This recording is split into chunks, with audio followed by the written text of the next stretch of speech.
So I'm on Twitter this morning. Right.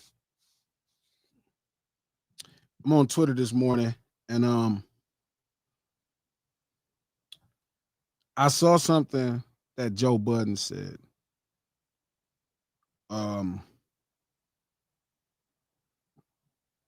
It was interesting to me. Well, it was something Joe Budden said, but it was the framing of it all. It was saying that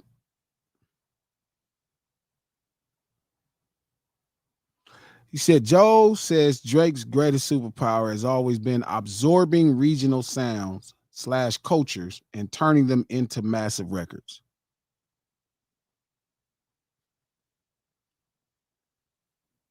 And I just thought to myself, I'm like, that's exactly what pop music is. That's by definition what pop music is. Pop music is the ability to absorb regional sounds and turn them into massive records. Not culture, but sounds.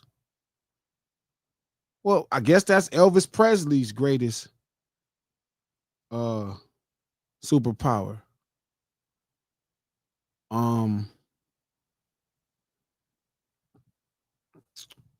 I guess that's I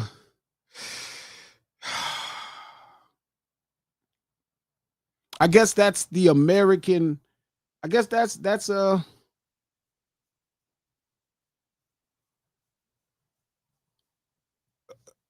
I tripping? Like, how the fuck is that a superpower?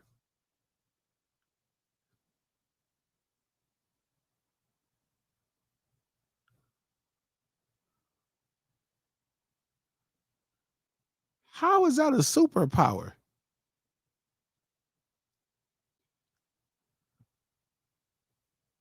Huh.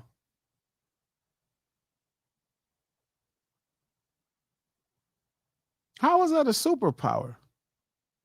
I mean, I think it's nothing wrong because I think that's what makes great pop music and great pop records. But why is that a superpower?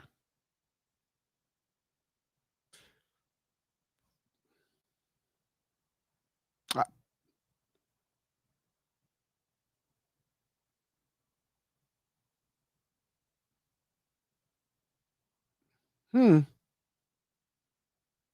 superpower. Hmm. Absorbing regional sounds and turning them into massive records. I guess Glenn Bell's superpower is taking Mexican cuisine and making Taco Bell. I guess the Colonel Sanders superpower is taking soul food and turning it into, huh?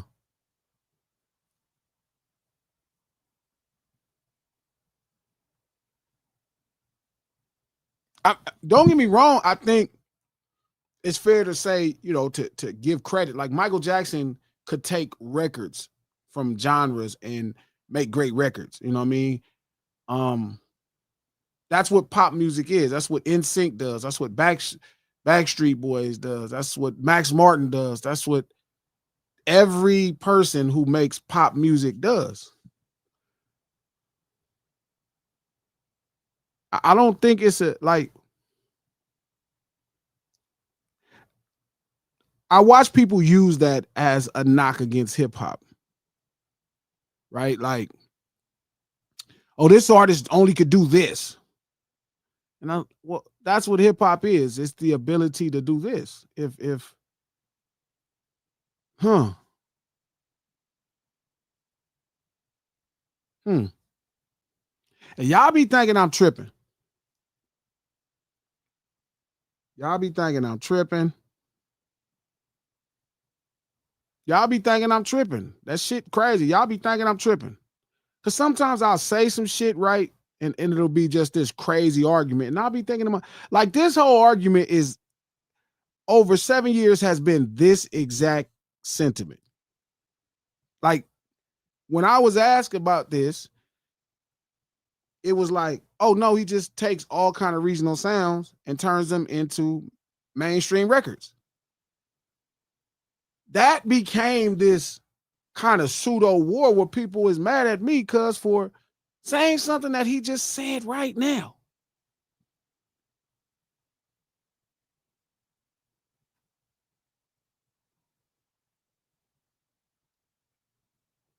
You know what? Being a real nigga might be played out, but I'll be damned. Fuck y'all. Shit, I can't be nothing. I can't join y'all in this fake ass shit, bro. I just cannot do it. I can't join y'all in this old fake ass shit y'all got going on. If 7 years later we're gonna get to the same exact place that I said as if that is the actual thing when I said that 7 years ago.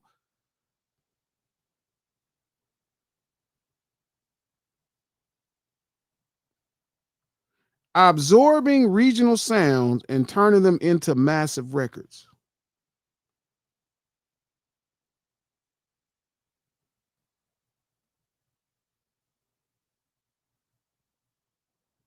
Absorbing regional sounds and turning them into massive records. That's what Kentucky Fried Chicken did to soul food.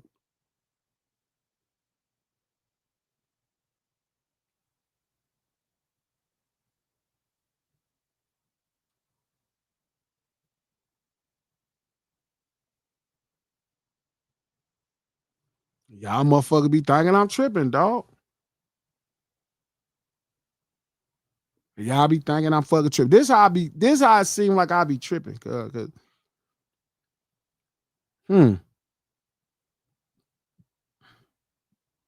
Absorbing regional sounds and turning them into massive records.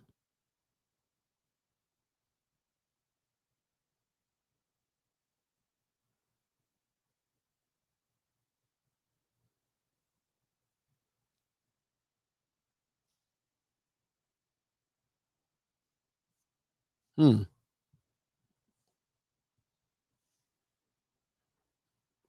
I don't know how many times I could fucking say this shit.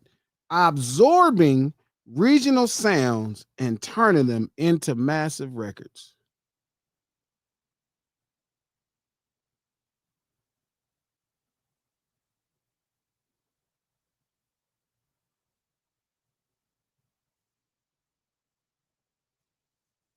Hmm. Y'all something else. Y'all know I'm fucked up right now. Y'all know like Elvis. Elvis absorbed regional sounds and turned them into massive records. I guess Elvis is a superhero too.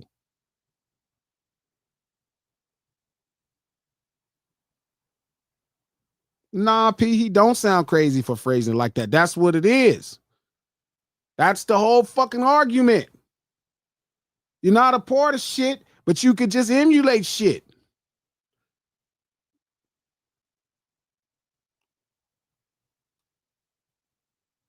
And there's nothing wrong with it. But goddamn, why is it an argument when it's that?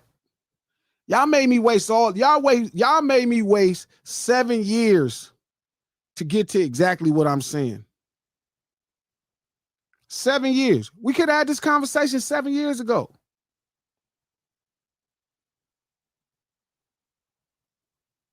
7 fucking years ago. 7 years ago, y'all could have just said the exact same thing that I said 7 years ago, and now we saying it right now, 7 years later. Absorbing regional sounds and turning them into massive records.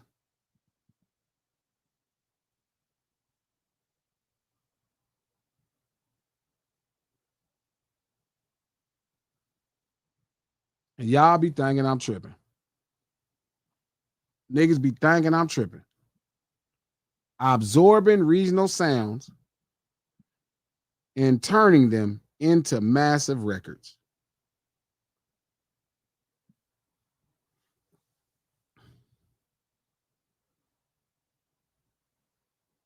Hmm.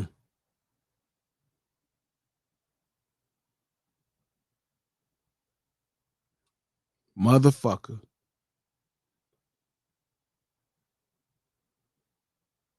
Motherfucker.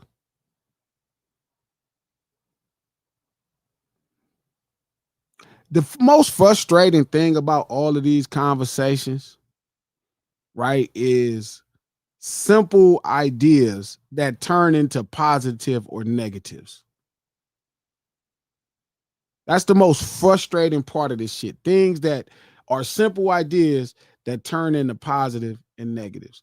Like, right, it's like you it got to be negative because it don't even fucking matter. Fuck it.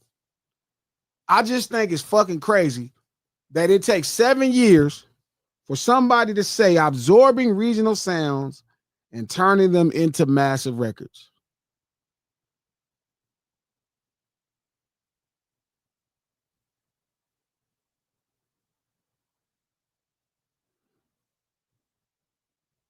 It wasn't fake. It's exactly what's happening. That's what great pop music does. I was in the chat and the homie say, which other pop artists do that? All of them, all the people you like do it. Imagine saying that about Elvis. Oh man, that's what made him a fantastic artist. You know, all he did was absorb black people and turn these black songs into massive hit records.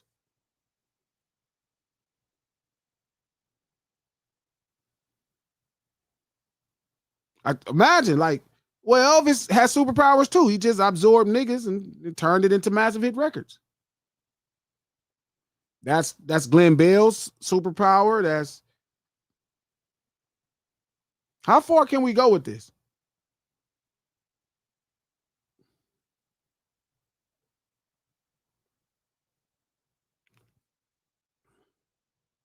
The first pop artist is Ray Charles. He imagine saying he absorbed gospel and turned it into a massive record. That was his superpower. Not just pop music. Ray Charles, for the most part, I genuinely believe fathered the pop genre, taking a gospel song and turned it into "I Got a Woman."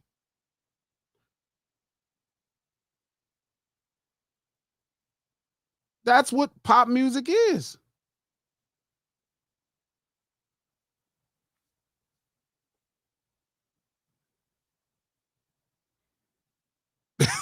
Shout out to See Happy Love. It do sound crazy. He absorbed.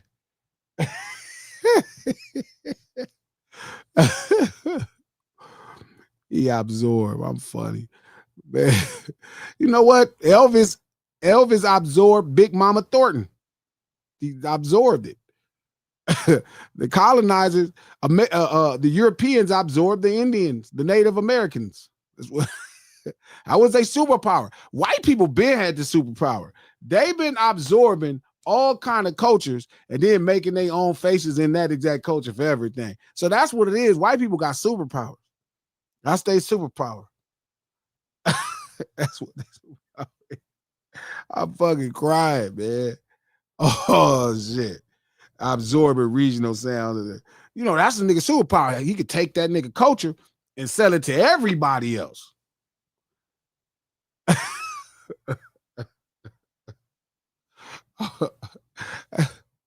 Oh man. I, when I think of hip hop, man, some days it's hard to do this. No, revenge. I'm not being a bully, bruh. It's not a bully, bruh. Like, I hate that that's the energy I get, bruh. Just the argument is that this person is not a part of these cultures, right? Like, I don't think I would get superpower credit if I move to New York. Nah, Black. If I went, imagine I moved down south. I don't even got to move because I don't even got to go live in there. But I just started to make songs like a down south artist.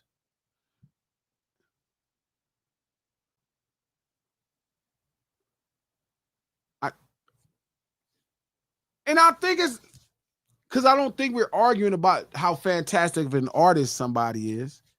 I don't think that's the argument. Like, we're way past that. We're way past the idea of somebody um how great of an artist they are, right? We're talking about specifically what we're talking about. So you see that trap? What's that? Joe Budden says Drake's greatest superpower has always been absorbing regional sounds, cultures, and turning them into massive records. Sound like a pop star to me. That's what it sound like to me. Wouldn't that be the definition of pop music? For the most part. Did Madonna have that superpower? Oh, because I'm looking, I was like, yeah.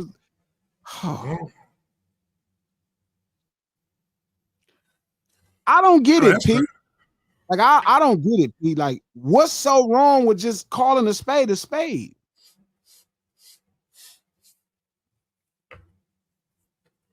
Like, what's wrong with calling a spade, bro? I mean, he could be coined as being the best rapping pop star. I agree with Ice Trey. Drake never denied he's a pop star, though. I agree. That's what pisses me off. Like, I'm arguing with y'all like as if this is a disrespect to Cuz. This is what the argument has been for 2, 3, 7 years, Cuz. Since I said it in 2019, he says the same shit. He talks about his same. He goes about the same way as Michael Jackson. Why the fuck? And that why the fuck are y'all arguing with me? This is why it sounds like I'm talking shit. This is why it sounds like I am talking shit to y'all all the time. That's the point, Trey. That's the fucking point. That's the point.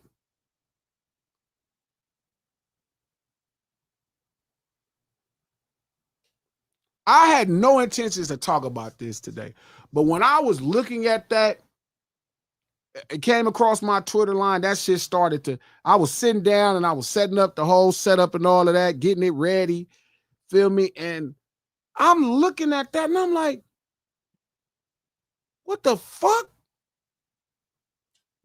I think it was it might have been the way that you worded it, and I guess mentioning Madonna. At times when you did mention it, you mentioned Madonna, and it was like Drake, Madonna. I've said Michael Jackson. I've said Ray Charles. I've said Madonna. I think it was the Madonna one. What's wrong with Madonna? Niggas love Madonna. It's a white woman, dude. It's a white woman. Compared them to a white woman. So they took it like that. No, they didn't.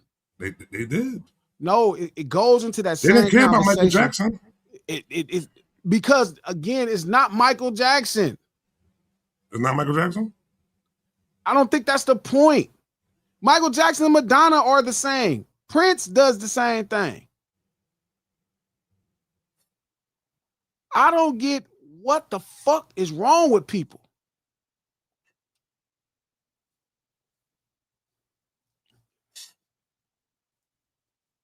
Absorbing regional sounds and turning them into massive records.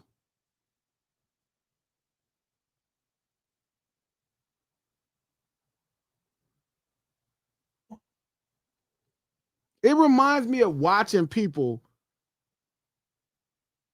try to give credit to Ray Kroc for McDonald's. Right? Where he waters down the milkshake. And he makes powdered milkshake. And it's like, yeah, that was genius. That was genius to make powdered milkshake. Now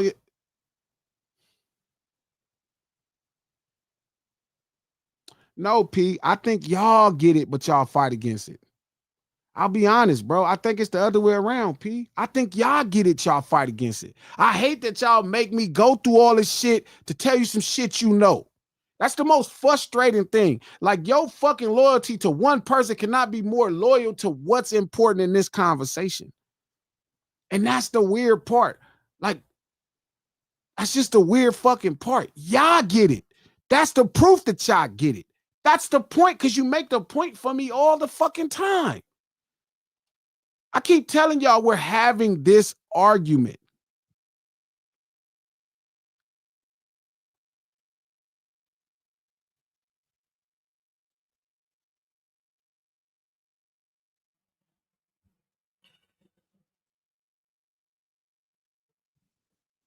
This shit frustrating. And I'm reading it, and to watch somebody say this 7 years after I've been saying the exact same thing. Exactly what I said about an artist. I don't give a fuck which artist it is. If I said it, that's exactly what I said. Why the fuck is it wrong with that? So this frustrates you because now people finally realize, and you just was What's early frustrating on it. is you're saying the same thing that I'm saying, but you like that's not a superpower. That's what makes him a great pop artist. I mean, I think that could make some, yeah.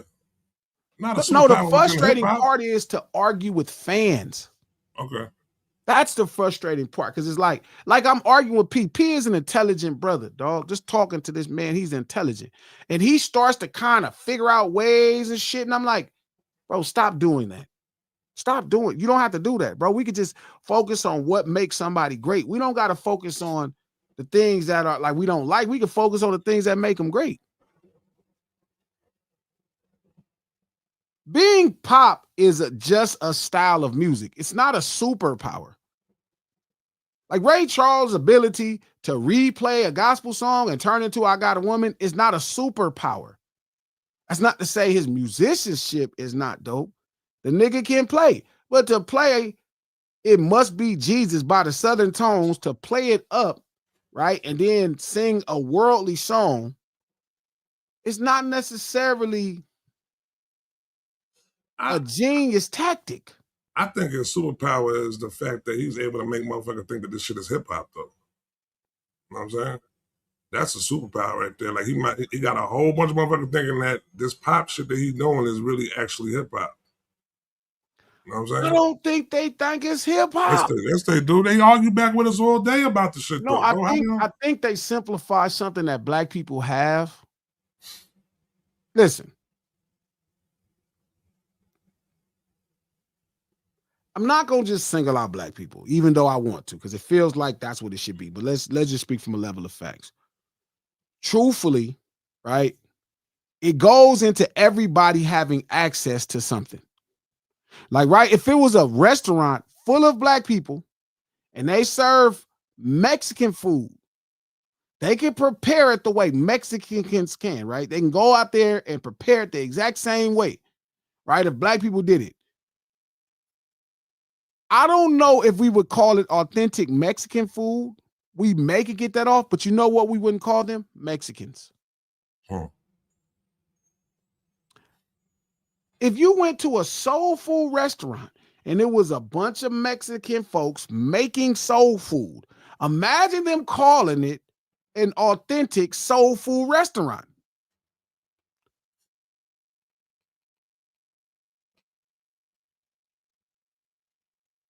That happens, though.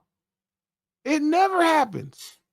If you walked into a fucking authentic Mexican restaurant and saw all black people there, you would not call it a Mexican restaurant. You wouldn't even take your ass there no more. I mean, it happens with certain it happens with Italian food all the time. I have never in my life been to a black restaurant with all black people there and thought it was authentic Italian food. Like, you know how disrespectful you got to be to people to do that, to not care about nothing they create? Like, I think that's what it is. It's our desire as humans to have access into other things that people are doing. Like, we so busy want access, and it's like, why? But I swear to God, I don't care what y'all say. Nobody in fucking country called Beyonce's album country. Which is fucked up, though. It's not fucked up. It's the fact that you think you should have access because it sounds like. It's the fact that people feel like they should have access because it's an emulation of something.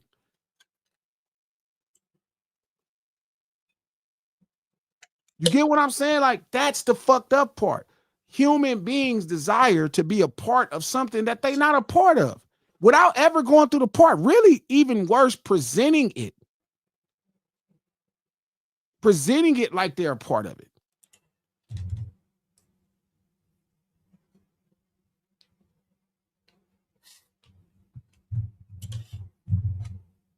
I think that's been a problem with the as soon as we started letting everybody be involved in hip hop, that's probably been a problem since then though. Well, I think everybody was always involved in hip hop from the beginning. I think from the first few days, it started getting other people involved. Even if the masses of the people were black in the ghetto, it still was others involved initially, right? Even though they were emulating the brothers, right? Even though they were emulating the brothers, they was others involved. I don't think it's when others got involved that became the problem. I think the problem became when everybody, the same problem. Everybody want to be a nigga, but don't nobody want to be a nigga. Listen, it goes back to that conversation we was having Monday, and I wasn't done with it. Hip hop became the first time America had to buy something from street urban culture, from our ghettos, from us. That was the first time. Like we finally had something that they had to buy from us. I mean, they was buying fucking Carl Kanai, FUBU, fucking music, fucking drinks, beverages, everything. Finally, we became the vendor. Finally, we got credit for setting cool. Not just we set cool, but like we got credit for it. Hip hop got credit for dictating what was cool. And hip hop became the first time we became the vendor and America became the patron. That shit was fucking fantastic, bro. That was fantastic, Trap. They had to buy everything. They was buying even the fucking movies they was buying from us. We was finally in the position of being the vendor. Straight up, that's true. Like they used to have to buy drugs from us. They had to drive down to where we was at to get crack. They didn't have crack in their neighborhood. They couldn't get crack. They can get cocaine, but they came for the crack. What that nigga said, they came for the bass. Like we finally had it. Finally, for years, we had it, bro. We finally was in position to sell something to America. We finally joined the rest of these motherfuckers. We finally joined all the other groups that came and or was here and however you want to say it, we finally had something. And sure as shit, y'all let these motherfuckers convince us that they shit was the real thing and this is the bullshit. That's where we at now. That's the real thing. Oh no, what he doing is the real thing. The real what? And that becomes my problem, bro. Like, that's why I made the statement in the first place. Shout out to Aswan. You got to keep up today, brother, because this is not me running my mouth. You're not listening, brother. You're not listening. Listen. This is the first time in life they had to buy from us. They had to buy from us. Now they done convinced us that they shit is the real shit and our shit is fake.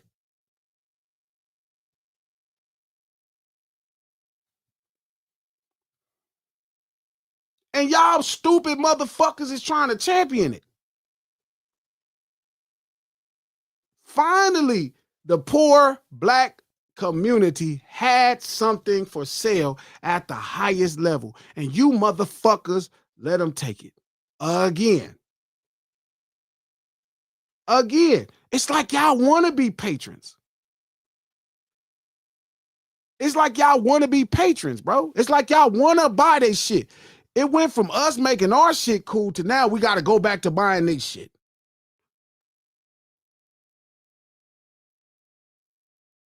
Like we was selling them shit. Now they convince you that your shit ain't nothing. It started with that streetwear shit. They snuck right in and told you that shit was streetwear and you was buying it. Wasn't a nigga in sight.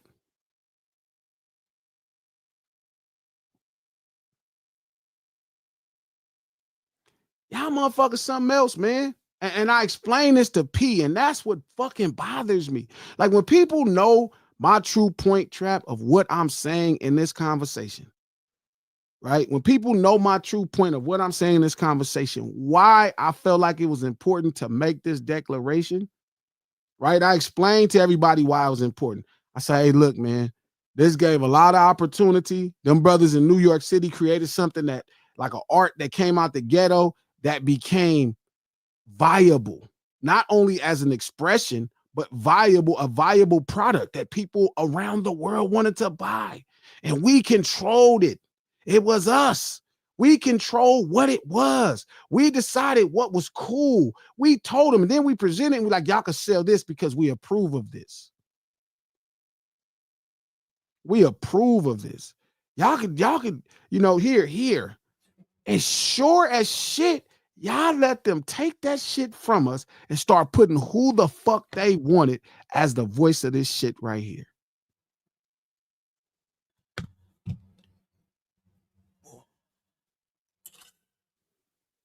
Of course y'all fucking did. Of course y'all fucking did. Of course y'all fucking did, You read dog. the chat? You reading the chat? No, of course y'all fucking did. I'm just thinking, of course they did. Because y'all did it every other time. The same dumbass arguments you made about Elvis is the same dumbass arguments you making now. Same dumbass arguments y'all made about Kenny G, y'all making now. And I think it's an issue in collective group thought. I think that's the issue in collective group thought. Like you don't really have group thought. Hip hop is a culture, key prefix coat. But of course, you want it so bad to be a part of it without having to go through it. That shit fucking sucks, cuz. That shit fucking sucks, man. You pieces of fucking shit. Fucking pieces of fucking shit, man. Fuck y'all are pieces of shit, bro. Just desperate. Niggas can't have nothing around this motherfucker, bro. You punk ass niggas gonna sell out every week. You punk ass niggas gonna sell it out every fucking week. I can't stand you sellout ass niggas, bro. I can't stand you sellout ass niggas. Y'all get some money, cousin. Y'all start shitting on poor people too. I hate you bitch ass niggas. You know who I hate? I hate y'all. Your little life going good, so fuck everybody else that's gonna need hip hop to change their life. I can't stand you bitch ass niggas, man. It was only a fight till you got it. It was only a fucking fight until you got something. And now you got it. Fuck the rest of everybody else that's still there.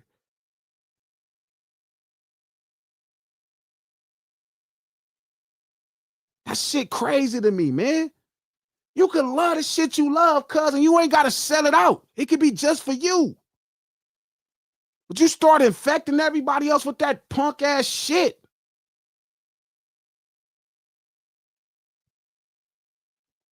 God damn, we had one fucking thing and y'all so determined to turn it over. So determined to turn it over. Trap, they so determined to turn it over. You could pick up the ball and create some shit. I get why this motherfucker go to other people that ain't us.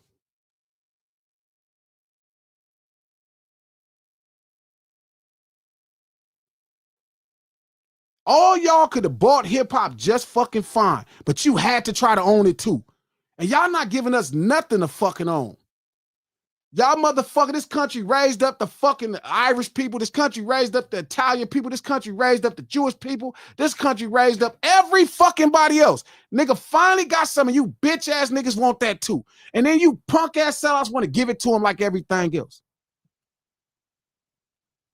I thank God every day I don't run into y'all niggas in the streets, cuz on Crip Gang, I'd have been slapped the dog shit out of y'all, man. I'd have fucked y'all over. On God, cuz on Olivia's soul, bro, I'd have fucked y'all over. God knew to put certain people away from real motherfuckers. I hate your homies for raising you bitch ass niggas, man. I hate your fucking parents for raising a fucking sellout, dog.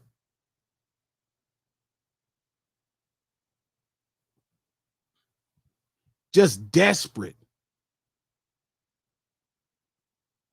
Desperate, bro. Y'all sell us out. Y'all sell us out so fucking fast, man.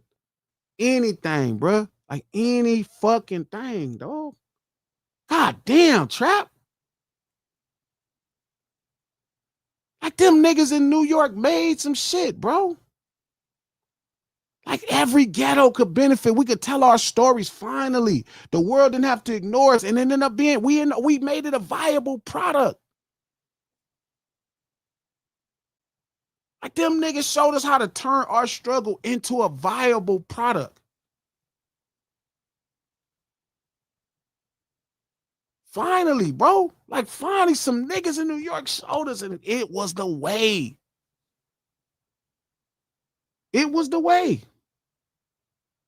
And of course, you bitch ass niggas want to turn it over like everything else.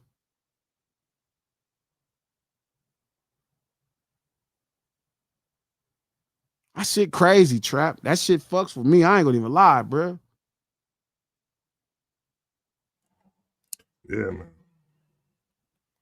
Niggas get they little bit of some cuz and be like, fuck everybody else. I hate you bitch ass niggas. I ain't gonna even lie, cuz. I would actually pretty much get rid of sellouts, cuz, but I damn near feel like I wouldn't be talking to nobody.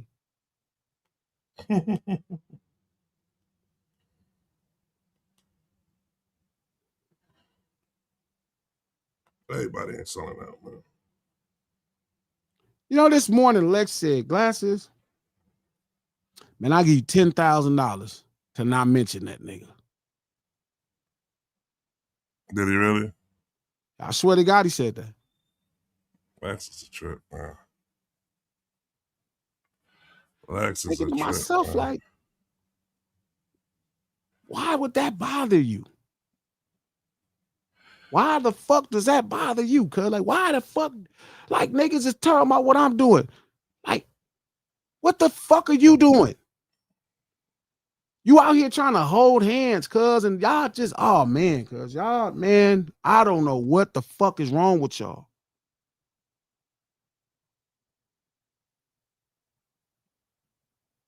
I don't know what the fuck is wrong with y'all.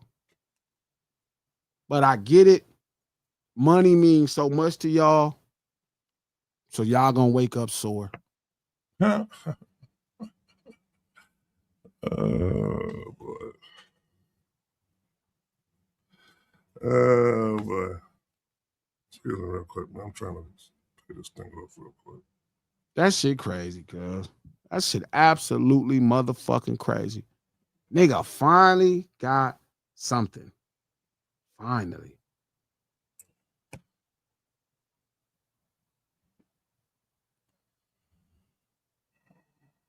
Finally got something. Finally, dog. Finally.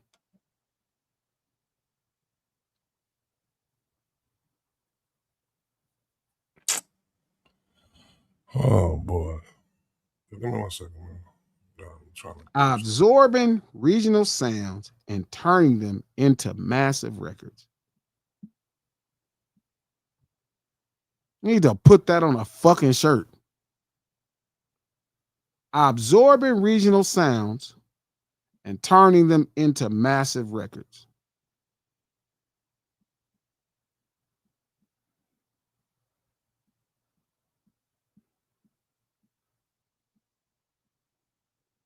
Absorbing regional sounds and turning them into massive records.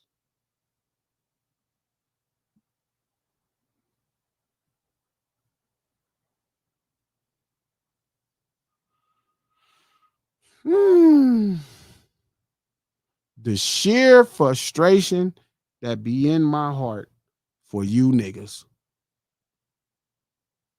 It's like we didn't even grow up to the same shit. I was arguing with Lex today, right? Some of this shit we gonna hold for the gatekeeper. But I was arguing with Lex.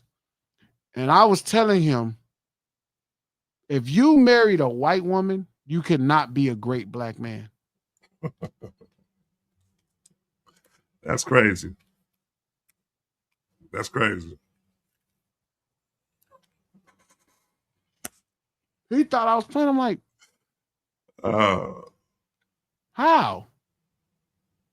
Like how?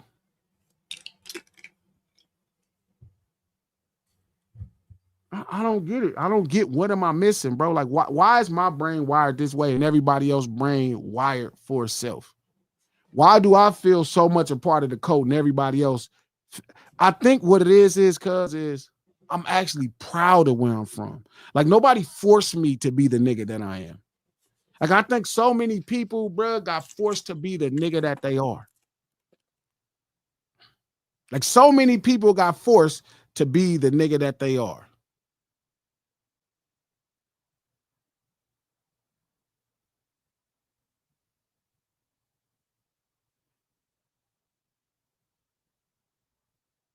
Forced to be the nigga that they are. Forced, both sides. Fourth side. Both. Force. Hold up. Hold on. I got you. Hold on.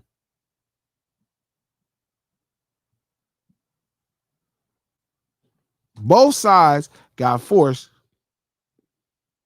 Both sides feel betrayed. What the fuck would be another side? What would be there is no other side.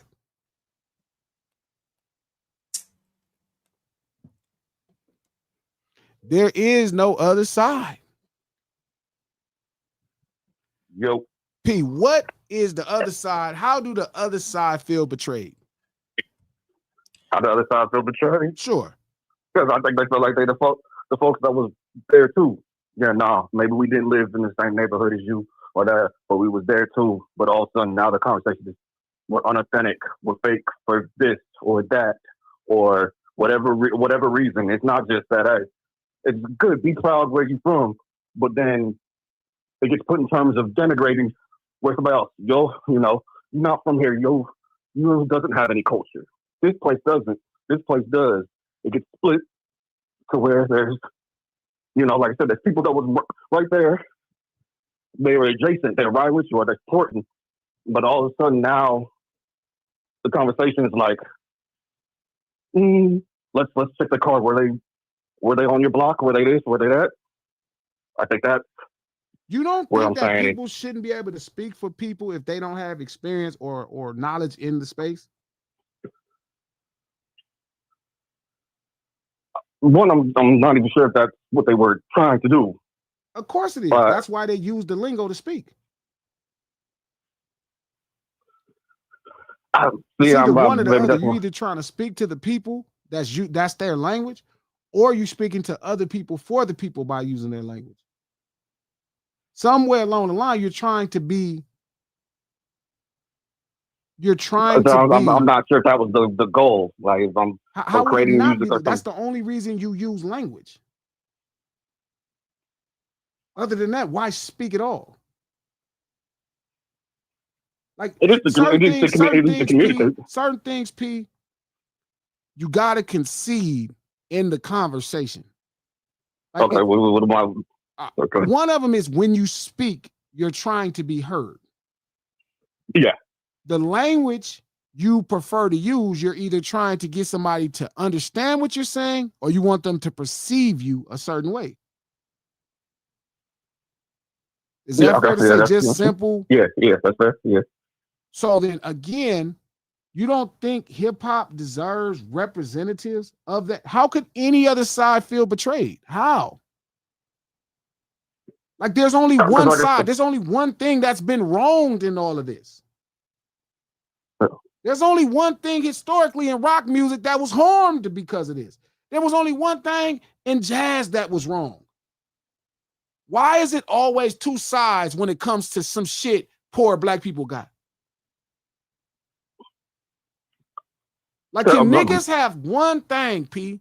One fucking thing, cuz without it being colonized and turned into Kentucky Fried Chicken or colonized and turned into Taco Bell. Can poor motherfuckers have anything, bro? Look, we all make spaghetti in the ghetto and we make it a certain way, but we know it's Italian still. We would never call this Italian and we wouldn't get credit for fucking using it and making it. Nobody would call it our superpower because we do that. It's okay to say, P, here is a fact, and I appreciate this as well. I still enjoy the taste of spaghetti. I still enjoy the taste of spaghetti the way black people make it, but I fucking know it's a part of the poor Italian cuisine. I don't give two fucks if somebody fucking father is Italian if they don't know anything about Italian culture. If they never was raised making it, eating it, none of the above. Like, it's okay to just fucking say yes, and you like it still. Because I still like nigga tacos. I still like when black people fry the shells and ground the meat and grate the cheese, lettuce, tomatoes, nigga hot taco, sauce. and then just saying it's not a taco at all. I think it's two different things. It's not saying it's not a taco. It's not authentic Mexican cuisine. And you're not Mexican because you're eating it. I know, neither one of those, but I don't think it was trying to be. It was trying to be. Yes, it is, because that's what hip hop is. You just keep acting like hip hop is nothing. No, I do think it's. So then how is it not the same? Of course it's passing. That's the argument. Because if other than that, there is no argument. Because it's not about if somebody has talent. It's not about if somebody's a great record maker. It's not about can somebody MC. It's about it not being this simple thing, which is the initial point. That's it. Like all this argument and fucking all this discussion is about that simple fact. That simple fact. It's not of street urban culture to no fucking level. So I'm saying, what's wrong with black people having, poor black people having one fucking thing? What's wrong with saying that a black person that's affluent needed to be raised in said culture for it to be hip hop? Why? What? Well, because like I said, we was trying. If that was all it was, one, I just don't think it would be need to say that at all. It matters because that's what happened to rock and roll. That's the problem. We keep saying it's not no reason. This is the reason. Because somebody is parading as a genuine article. They're being paraded around as a genuine article. And that's how you get Jack Harlow. I know we've had this discussion before. I can't. You don't get it without it being that. You don't get it without it being that, because you don't get it without that. You don't get it without that. You don't get Elvis unless it passes. You don't get these people without artists that allow you to take that from those people. It's not, it's simple. Come on now. We know deep. that Elvis's way is way different. He went into black clubs, took it, know that they can't go into the white club, and I'm gonna go sell it because I know they can't get out at all. What do you mean they can't? What are you talking about? That's the same problem now. Black artists don't get at pop radio. You know how very hard and impossible it is for a black artist from the ghetto to get into a pop radio? Like, do you understand how difficult it is? Like, that's a fucking pop station to get played on Kiss. They still have the same gates that we're not allowed access to. I believe there's gates, but like I said, I think there's a difference between Elvis Presley and the Beatles, who gave credit to who they said, "Hey, this is where I got this from. This is what I did," and kept doing their thing. But it was considered the authentic thing, which is why you're able to get a bunch of other people that look like them to do it. And guess who you stop getting people that look like? Little Richard. You didn't get people that look like Little Richard no more. It went from a bunch of people looking like Little Richard to nobody looking like Little Richard. True.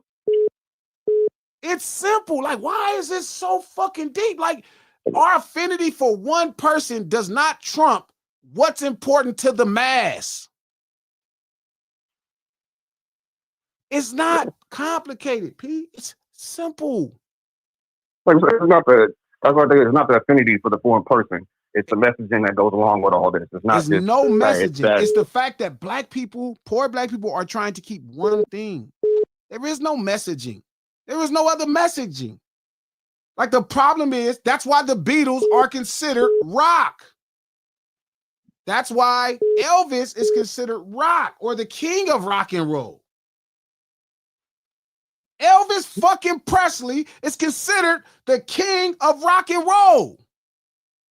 A motherfucker who don't rap on every song is considered the king of rap. Fuck, man, this ain't fucking AP physics. Do you not get it? That's the fight, to keep poor black folks with one thing. One,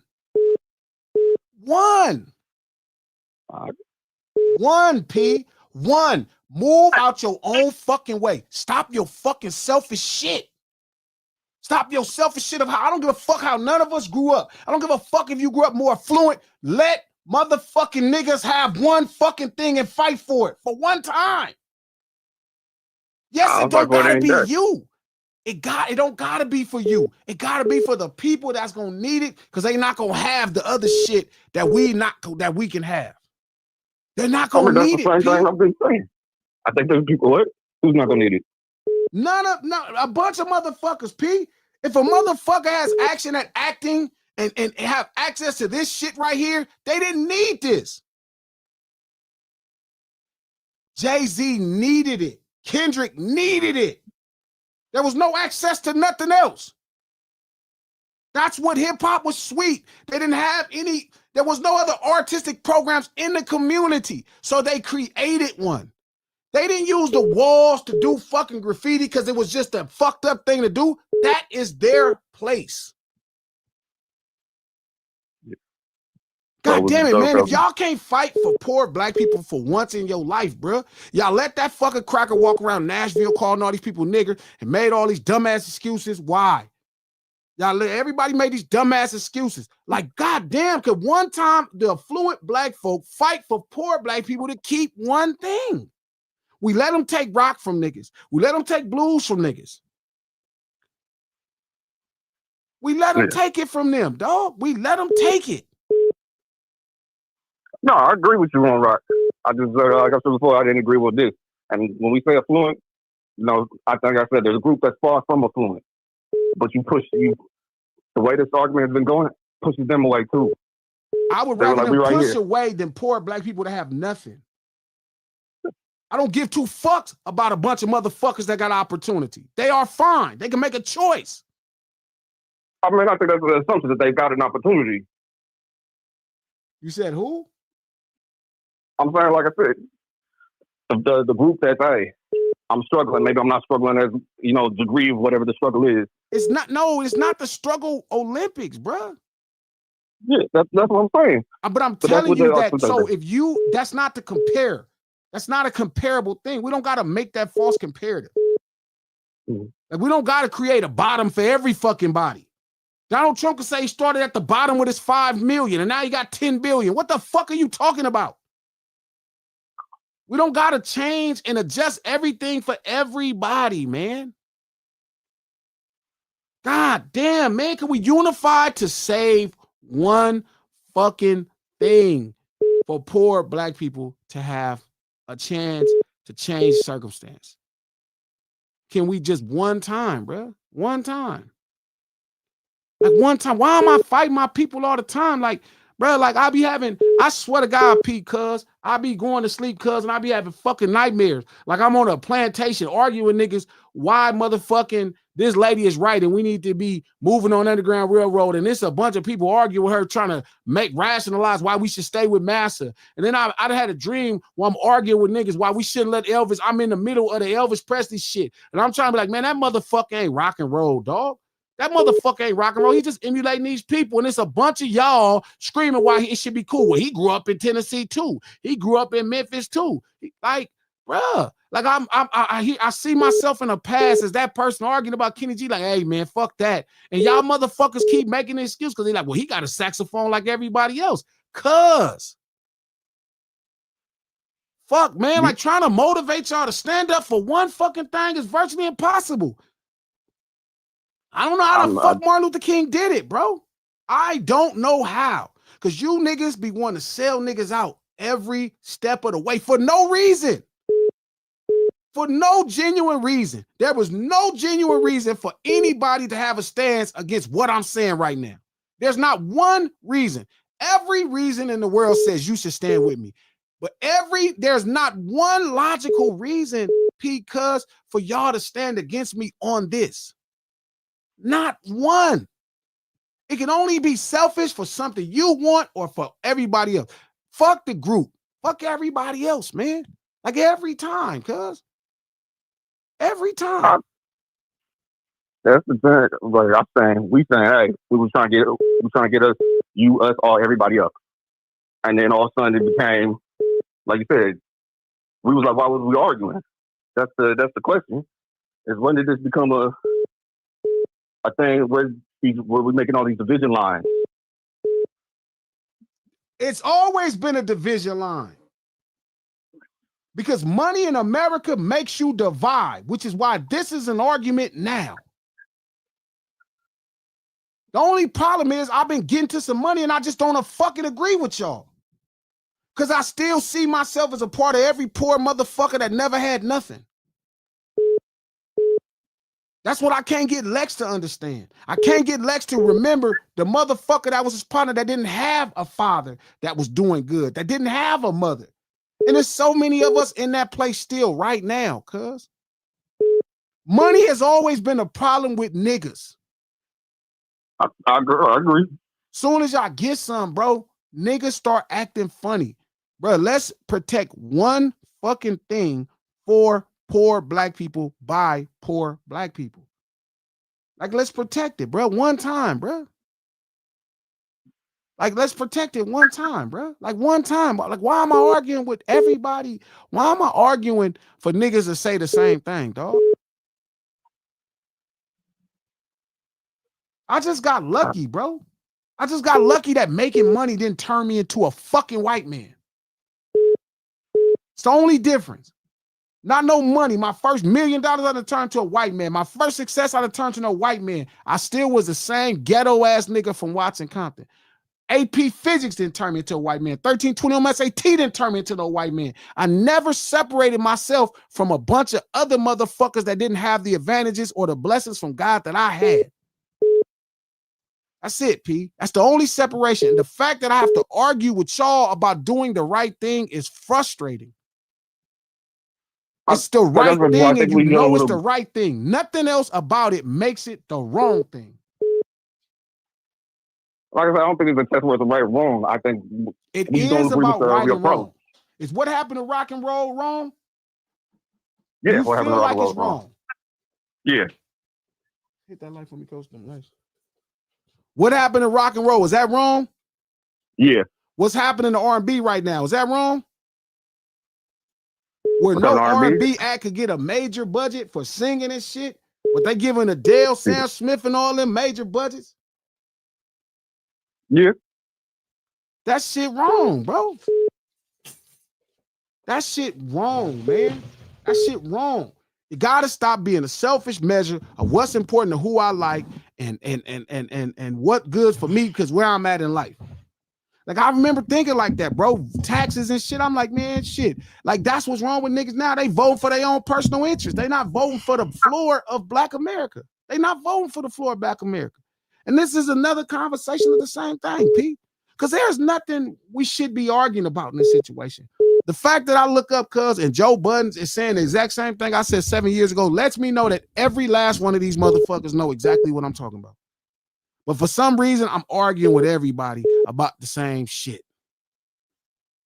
How the fuck am I arguing with y'all about something y'all know is true? Y'all know it's fucking true.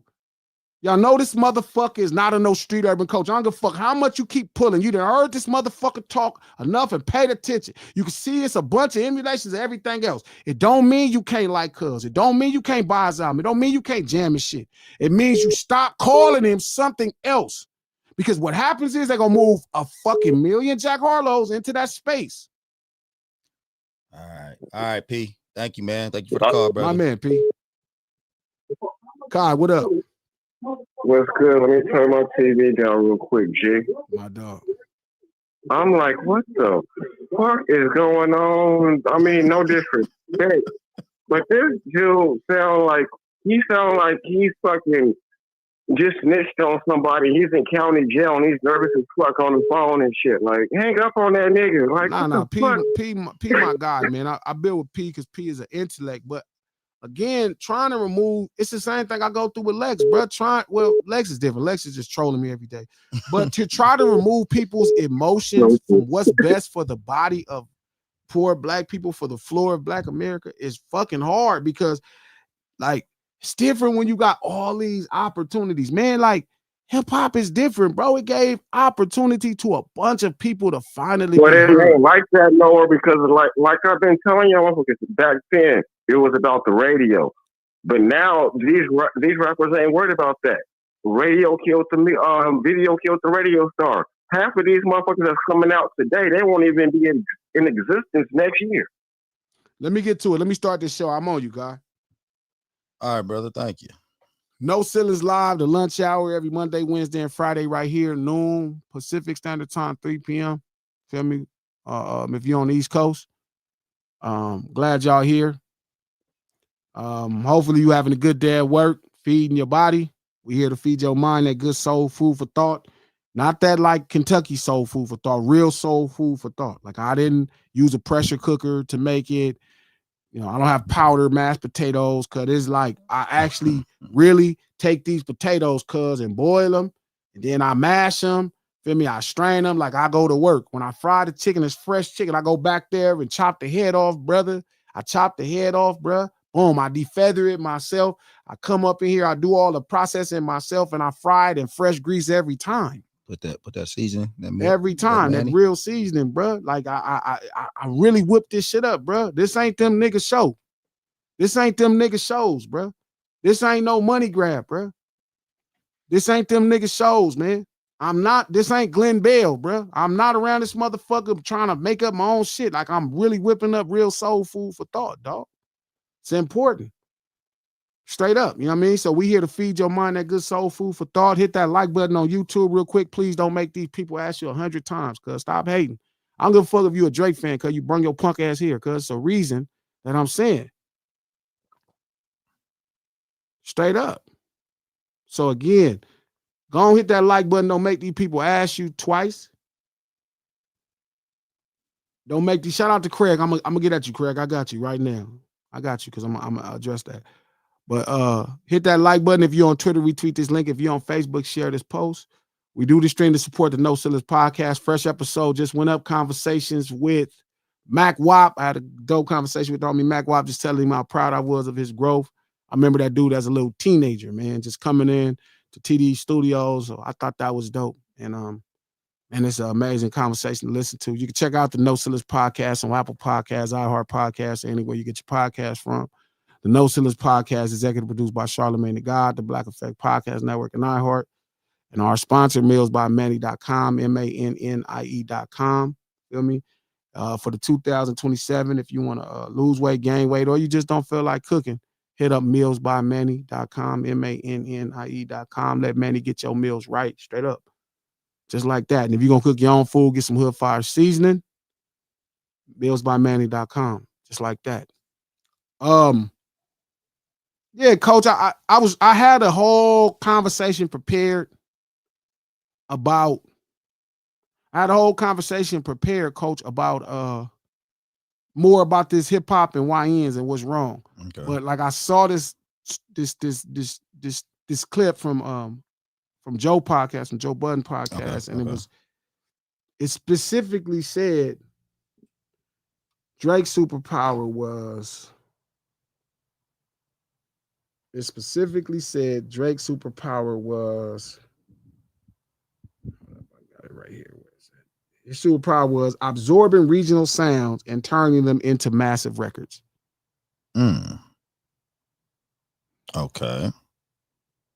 That's an interesting thought. And that kind of pissed me off because I said this in 2019 in my initial conversation of what makes this person a pop artist. Okay. You know what I'm saying? Like, and it's like, that is the most frustrating thing to watch people end up right where I'm at. And it's like, bro, like I'm telling, like I was Does it make you more mad that it taking them so long to end up where you at? Or because you said it years ago. I mean, or shouldn't you be kind of happy like eventually these niggas like get there? Or is it taking too like long for these niggas to get there? I don't want anybody to get hip hop credit for that. Like that don't make you dope in hip hop. So you feel like it took these niggas too long to get to what you thought already, and he got a lot of hip hop credit while they was getting to this. I think they inadvertently giving him credit now for it. Oh, so you think he's still? So you think niggas is still sleeping on that? You think niggas is still giving him hip hop credit? Sure, because in their mind they the game think them. rap and hip hop is the same. I got you. You know what I mean? It's like plantains and Jamaican food is the same. Like, yeah, just some very simple thing. But the point I was saying to P was like, bro, like there is no reason. There's no reason. The people to me that oppose me, it don't make no sense. So they having a problem saying that Drake is a rap artist and not a. And I mean, I don't even think that's artist. Necessarily what it is. I think he's a pop artist. I think he will rap to make a point. I think he'll sing to make a point. I think he'll do whatever it takes to make the best record. So these guys calling Drake the mystique of the rap game. Well, I think the point is that's what great pop artists do. That's facts. Like, you know what I mean? Like, Beat It is just My Sharona by the Next. Right. It's a rock song. You listen to Beat It and hear the rock in the song, but it's made to be digestible or be a massive record, right? It's just enough rock pulled out of it, you know what I mean, to be digestible to everybody. Even if you don't like rock, you could like Beat It. Right. So when he say he the Michael Jackson of the game, he's being accurate with that. No, I think that's all pop acts. Michael Jackson is a different type of breed, right? What makes Michael Jackson really special, Michael Jackson is definitely that as a record maker, right? But Michael Jackson's record maker is not just what makes him him. Like Michael Jackson is a complete entertainer. You know what I mean? He's one of the greatest people to absorb how people dance and a million other things. Like it's a million things that make Michael Jackson Michael Jackson. It don't just get past the record making. The problem is we never tried to put Michael Jackson as the king of R&B. It's funny that you say that because everybody says Drake is pop, and I'm 100% with you when people say Drake is pop, and Michael Jackson is the biggest pop star of all time. But there is something different there, though. Like it's funny because I always thought that about when I think about Michael, I don't feel the same way I feel about, and I don't understand I can't put it out put it out verbally. What my thought is, maybe you could help me do it. What is the difference between Mike and Drake? Like, what's the difference? They both pop stars. What makes Drake a different type of pop star than Mike was? You know, it's funny. Jackson 5 and post Mike's prime. Okay. Right? Like, at a time, Jackson 5. So, okay. For as great as Michael Jackson is, we don't say he's actually the best singer in R&B. We don't say he's the best R&B act. Like none of us would tell you Michael Jackson's a better R&B act than R. Kelly. Never. None of us would say that. I don't know what we think R. Kelly. Being an entertainer though. Right? We understand he's a pop act. Okay. Right? So there's that thing, right? We understand Michael Jackson was pop. Right? And again, somebody just said Michael Jackson didn't have no rock. Of course, Michael Jackson had R&B because you use R&B to make pop. You use rock to make pop. You use everything to make pop. Of course, he had rap. He used rap to make pop. That's how pop music is. Like rapping is not this exclusive thing to hip hop. Hip hop did not invent rap. I understand when you hear it, you automatically do it. Of course, Britney Spears has some rock and R&B in her music. Of course, that's all Max Martin does is knock off funk and R&B to make pop music. Like, y'all gotta know this, or and if you don't, you gotta sit back and ask questions and stop speaking like you fucking do. Of course they do. But I think what separates them is the things that endear Michael Jackson to black people. Okay. Right? Like the Jackson 5 is a big part of why we feel the way we feel over Michael Jackson. Not the way the world feels how they feel over Michael Jackson, but the way black folk feel the way we feel over Michael Jackson. That's kind of what I was asking, because when you think about pop stars, you kind of think about filler. You kind of think almost kind of like, man, they are dope, they make good music and all that kind of stuff, but you don't feel nothing after you listen to their music. But Mike Jackson always gave me a feel. Like he always made me like feel something. Like I always kind of was like, man, it's bigger than pop. I never looked at a lot of his records like just a pop feel. Like, man, I feel like, man, I don't know, this is something here. So I don't know, maybe that is probably why the Jackson 5. I think okay, so there's the Michael Jackson, right, that the world knows, right? That's these 3 albums in these cases. That's the world. The rest of the world knows Michael Jackson as Off the Wall, Thriller, Bad, right? And Cases, right? Which is why you hear a lot of slander for his film, right? They're like, well, the things we know about Michael Jackson, they're not in the movie, only these things. They're looking for the things that they know about Michael Jackson, why he's famous, these cases.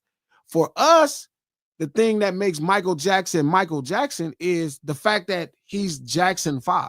That's really important to us as far as black people. Joe Jackson is really important. Tito, Marlon, the Jackson 5, Jacksons are important to us. Like we don't see them as Michael Jackson for us don't just start with Off the Wall, Thriller, and Bad. So, you don't think the Jackson 5 was a pop group too? Yes, but there was a boy band. But at the time when Motown started, they developed it themselves.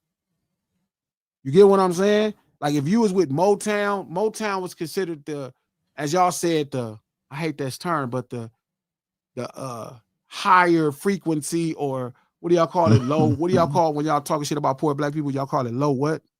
Low vibrational. I didn't feel like that's talking shit about black people. Yeah, high Who is vibrational. y'all? Dave, you know who to talk about. You talking about me? Okay. Talking about me Because they love calling black people low vibrational. I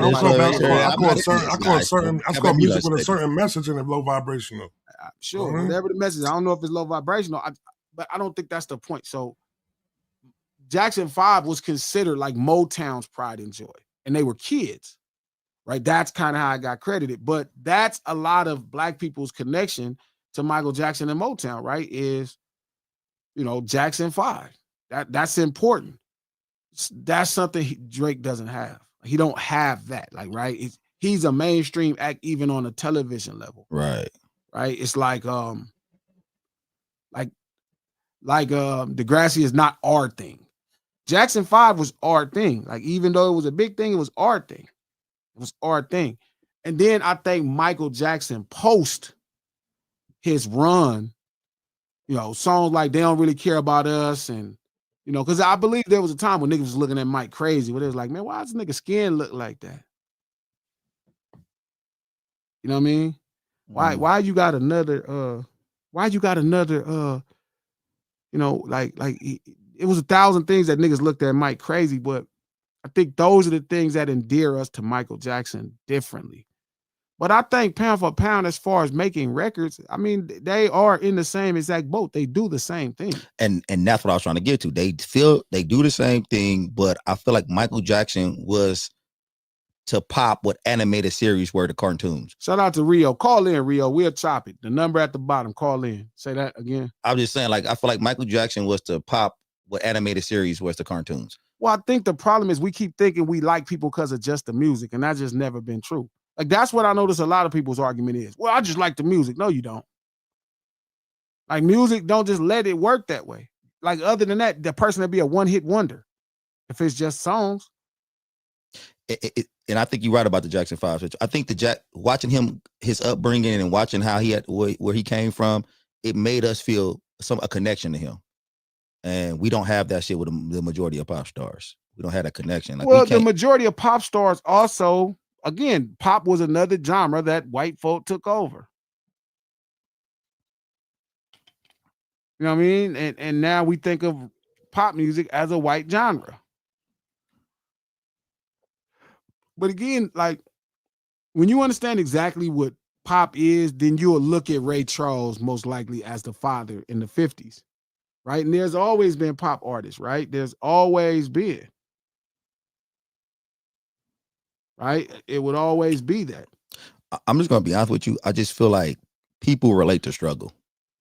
And if you feel like there's no struggle in what you're listening to, or the person who's doing singing, the artist, I think you kind of disconnect a little. Like Drake, maybe because he has no struggle. His struggle is right now. He don't even know how to deal with struggle. I mean, I don't think it's a lack of struggle, because I think even then it was struggling with love. It was struggling with acceptance. There's who you talking about? You talking about Drake? Yeah, there was. We don't understand that. We don't get that shit. Well, that's the foundation. But that's the foundation of R&B. I just think with Michael Jackson specifically, it's just a different connection to Black people. I mean, also like his family, like, his family, like all of these things are what endear him to us. What Black person have you ever deeply connected with that you was like that you didn't know any struggle in their life, like nothing? But I don't like Martin Luther King, Malcolm X. You didn't know any. Martin Luther King didn't have no struggle. Martin Luther King wasn't some poor. I think we watched his struggle live and in front of everybody. No, I think we watched him do things for us, and it was a struggle. No, but I'm saying, but by that same standard, then you'll create any struggle in your mind as struggle. No. We I think we're smart enough as the people to understand that what real struggle is. Like, you can't just come create no. Good afternoon. Hey, what's happening, G? What up? Who this?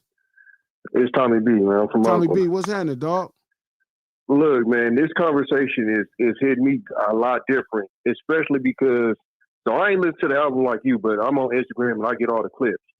So apparently he remakes one of Mac Dre's songs, right? Yeah. And this is exactly goes to what you're saying. It's deeper than you liking the music. So we got an artist up here called Du Bois who literally remade the exact same song. So if you niggas really just like the music, then that song would have been just as big as this Drake song. But it's not. And this nigga's actually from the soil, and I ain't gonna lie to you, his song is actually better than this nigga.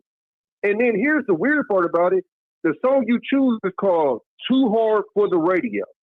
If you know the backstory to why Mac Dre made that, there's no reason for you to make that song. Exactly. You don't relate to that song in any way, but shape, again, you're form. asking a bunch of other people. That kind of becomes my problem, bro.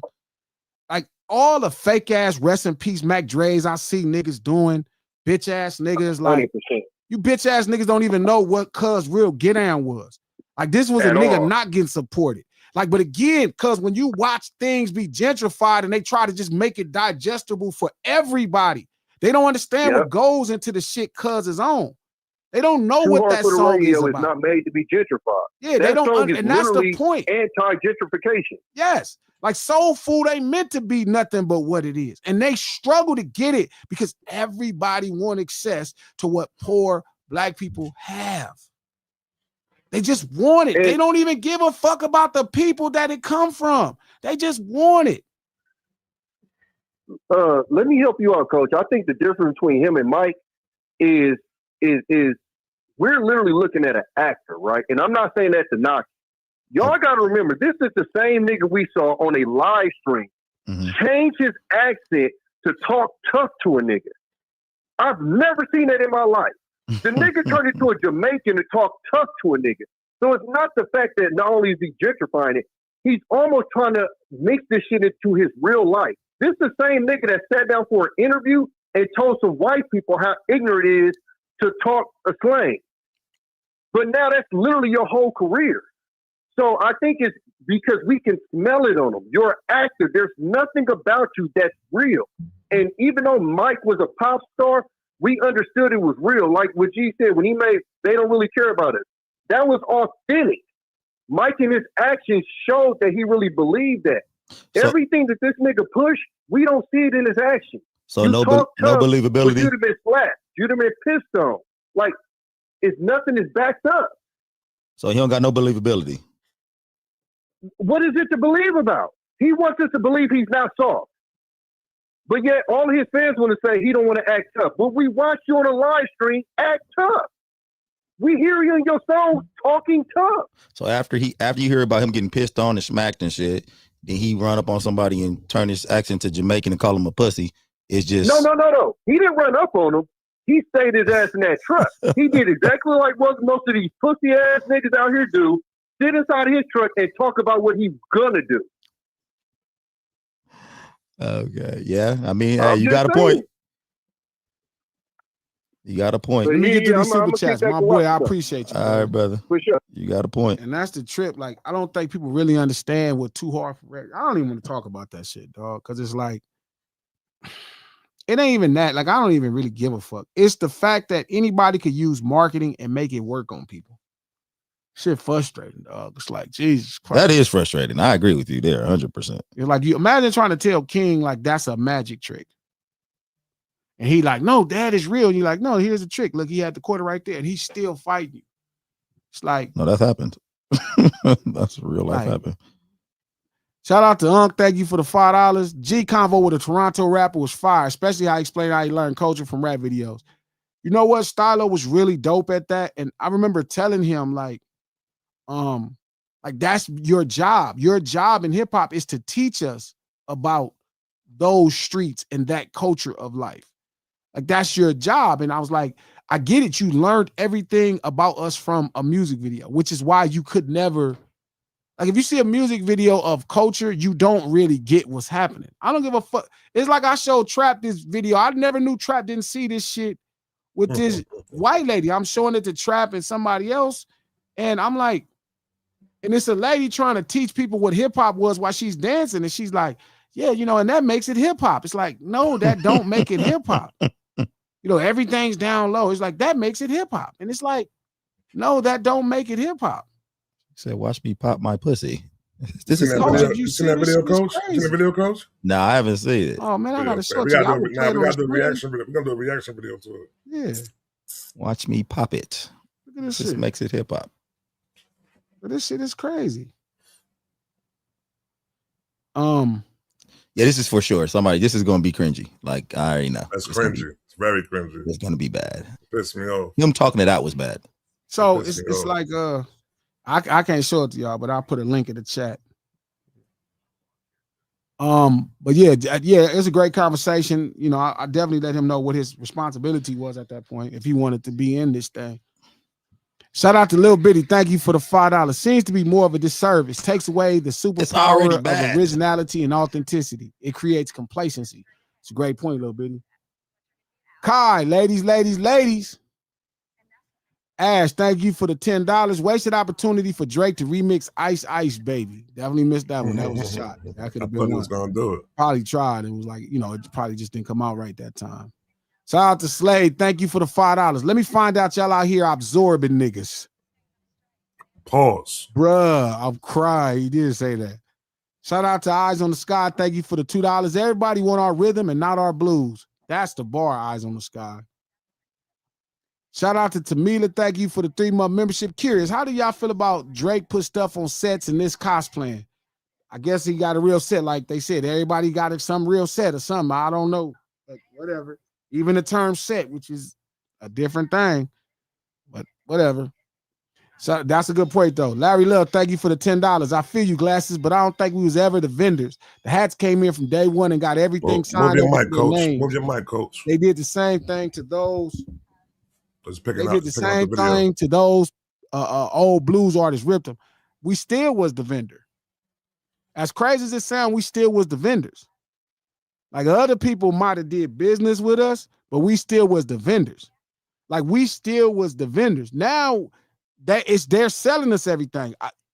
Here's a comparative. When we first start going to Hollywood, you know what the part is, huh? Yeah, We start going to Hollywood, right? they was hiring all the brothers to promote the clubs, and they was making money with the club owners. Eventually, they got the brothers out the way, and now the club owners got the clubs popping on their own. Straight up. Like, they just got the brothers out the way. So, I mean, it still was brothers in way different positions. Like, you know, it's a whole nother conversation. Shout out to Girly Jock. Thank you for the $10. G is fucking talking, y'all. Keep telling the truth, G and Lunch Table. Keep calling out the sellouts. Got to head back to work, but sending love and respect to the real ones. Much love, Girly Jock. I appreciate you.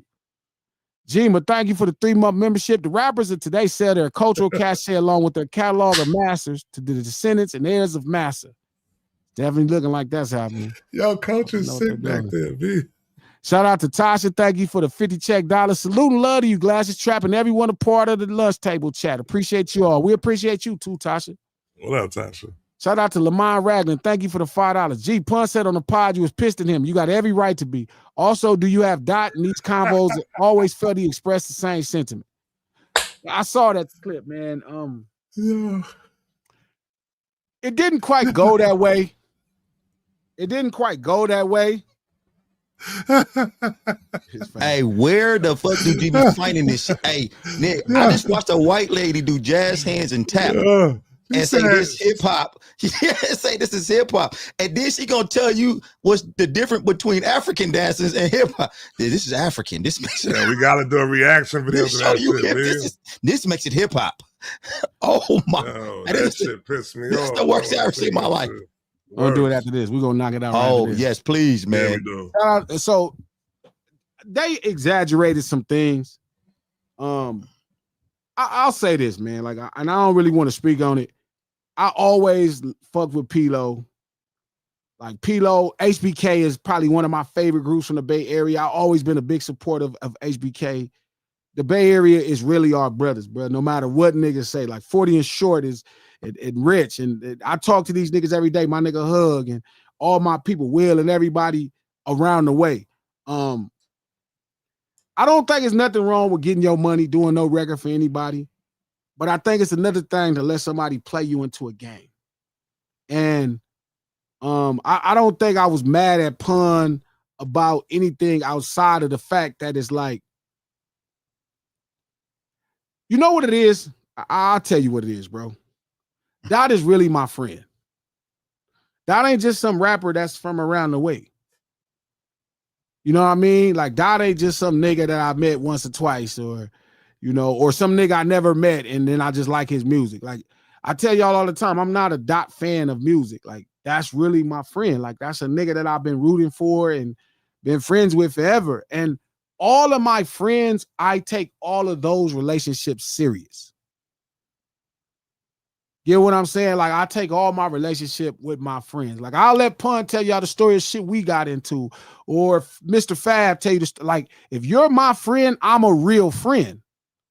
Straight up. Like, if you're my friend, I'm for real. So things that's happening against you, I'm looking at it with a side eye. If it's a real threat, I'm going to assess it. And I think that bothers everybody because everybody ain't friends with my friends. Does that make sense? Like, and I tell them all the time, look, if somebody is my friend, I grew up in a place like Coach friend is my friend. Like, if Coach is you Coach's boy, you my boy.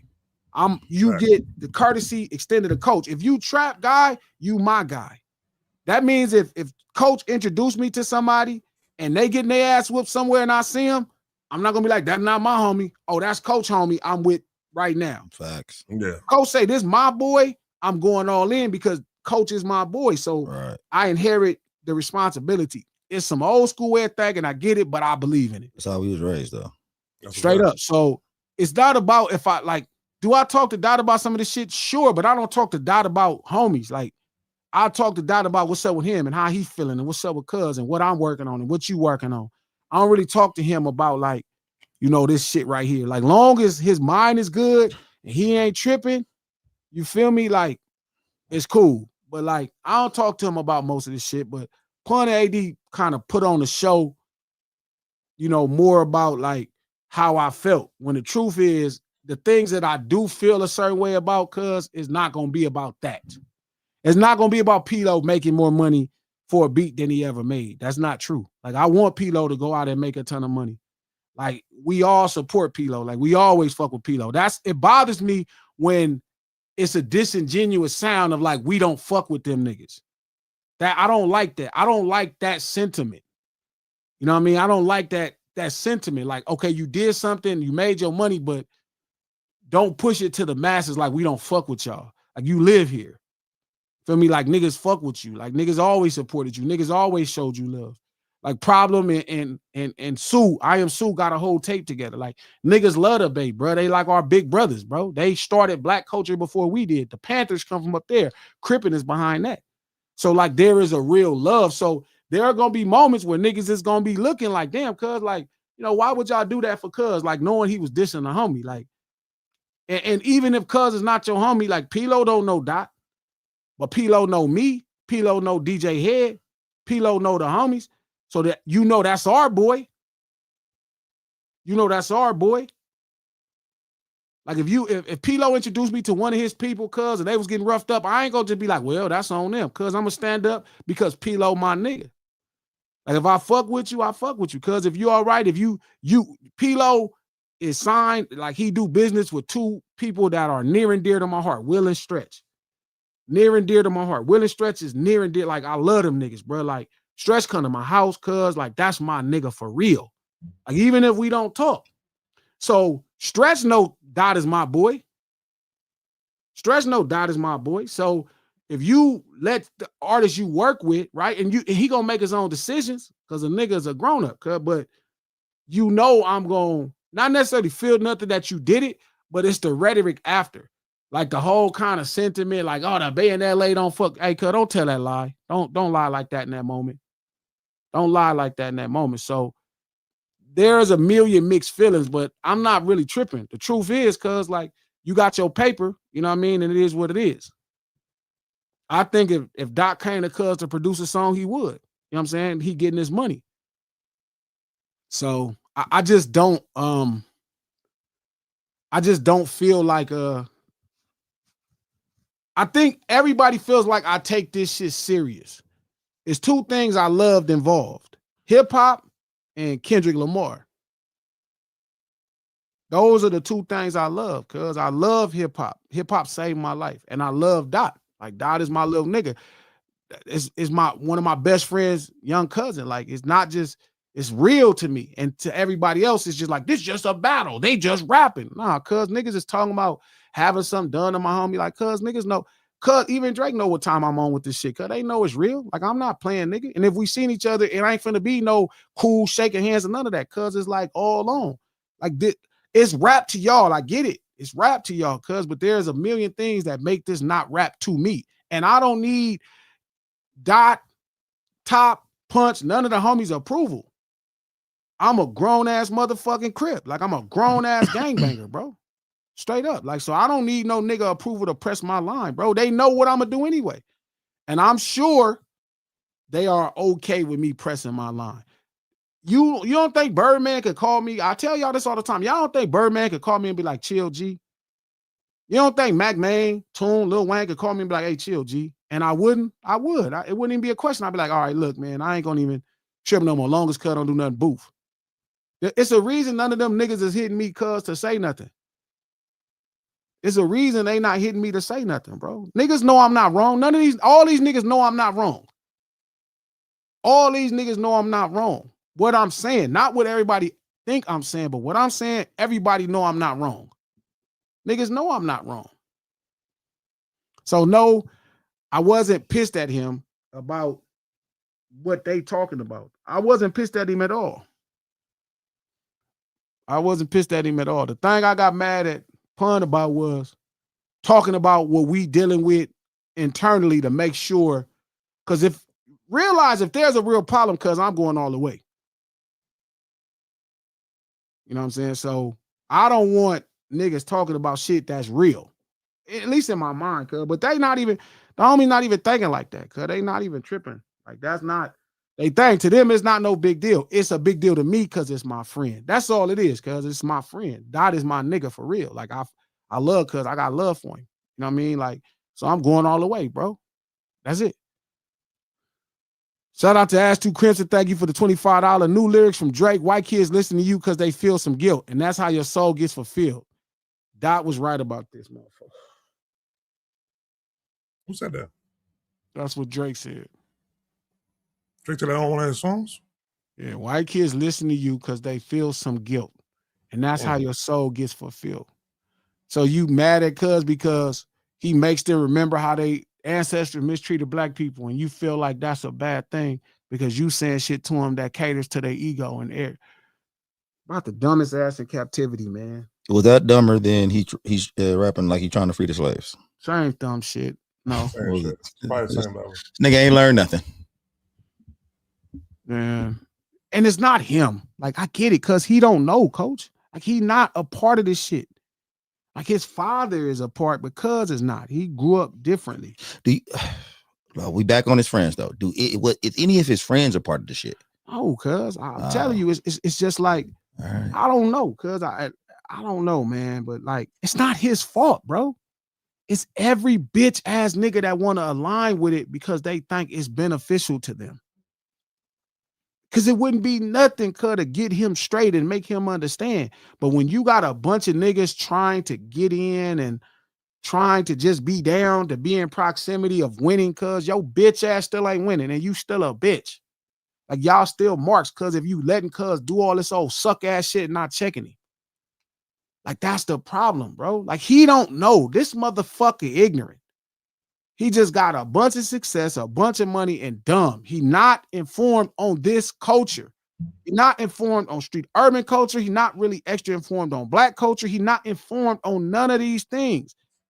He don't know. So everything to him is personal, me, monster. So it's every nigga around him that's not telling him, hey, cuz, that's not a fly line to say. Like, take that down. Nah, that's a fact. Somebody posted something like that. I wasn't there. You don't let Take that them down. the booth. The problem is, shout out to everybody at the table that's saying they don't think he that ignorant, because he is. And that's the point I keep saying to y'all. Like, y'all can't imagine it because y'all can't imagine somebody that got a black father because not being on this shit. That's the problem. That ain't how this work. I'm starting to think. Shout out to DSP. Would he listen? It don't matter because it's a fight. You think if Head thought he was finna get on there and say that punk ass shit, man, I ought to hit Head upside his fucking head. We gonna fight. I'm starting to think it's impossible to be a Drake fan and understand accountability. Because I don't want to blame all Drake fans. I want to say some Drake fans are like got some like, oh man, he's fucking up or this ain't shit. But I'm talking to too many Drake fans that don't understand. That don't even his fans, cuz like that's my real beef. First off, on Olivia, bro, I don't have no problem with him. I know he ignorant. I'm not thinking he ignorant. I know he's ignorant. He don't know. He didn't grow up like that. He don't know. He saw some shit on rap records. That's the depth of his understanding. He don't have understanding past that. He don't. Like, he was a child entertainer, cuz he don't have debt. He didn't have to read about Martin Luther. He don't know. The problem is that people, like I'm telling Miss Hummers, they think he knows better. He don't. I keep telling y'all he don't know better. He don't. It's the coddling. He don't. But the problem is everybody else that's supposed to hold him accountable won't, because they want to be in proximity to what they believe success is. Y'all don't get it. He don't know. You keep looking at his skin thinking he know. You keep thinking about these fucking braids and thinking he know. That's not what make us us. My thing for the people that's saying he does know, who taught him? How the fuck would he know? Y'all realize how many people don't know what's up with us here? His daddy don't have a relationship with him. Well, not the relationship he's supposed to have with him. His mom don't know for sure. Like, he grew up in a how would he know? Y'all don't get when I'm saying this, because y'all keep seeing Carlton, and I keep y'all think I be joking. His friends and fans are coddling him. Like, who's teaching? Who the fuck would tell him about what's going on with niggas in America? Who? You think everybody know the story? They don't. It's not cuz. It's every asshole around him that allows the behavior. I don't even it's think the niggas that buy it and don't check it and don't say nothing. I don't even think Drake likes niggas in America, to be honest with you. He don't. I don't even think he liked niggas in America. Even when Jupiter's saying that he was in blackface, he knows he didn't put it on. He didn't put it on, dog. That was a photo shoot. Like, trust me, stop arguing. He don't know. He don't even know why we feel the way we feel about this person that's in the White House now. Y'all don't get it. Because y'all keep imagining the world that everybody's informed about what's up here. He don't get it. He don't know. And why would he know if he's able to say anything he wants to and know? It's like there's a minimum sound. Maybe people think that because you're saying he doesn't know means that he doesn't have to endure his repercussions. It's not that. The repercussion could come from every fucking asshole letting him. The internet don't make you smart. The internet give you a place to research what you want to get into. It don't make you smart. It don't make you motherfuckers is dumb as fuck with smartphones. Motherfuckers walk around with smartphones and be dumb and be asking dumb questions. Like, y'all don't get this. These two things don't work together. Like, they don't work together, bro. They don't work together. This motherfucker don't know. He grew up a Jewish man, bro. Like, it's not that deep. I get it. If you grew up as a black person in America as a Jewish man, you're still a nigga. But in other places of the world, it's not like that. It's not always like that. They're not always synonymous. Like, a lot of the things y'all think motherfuckers be aware of, but that's why I say y'all don't really understand how powerful this hip-hop thing is. Like, y'all don't get it because I think y'all get it, but y'all don't. This is kind of where I'm fighting.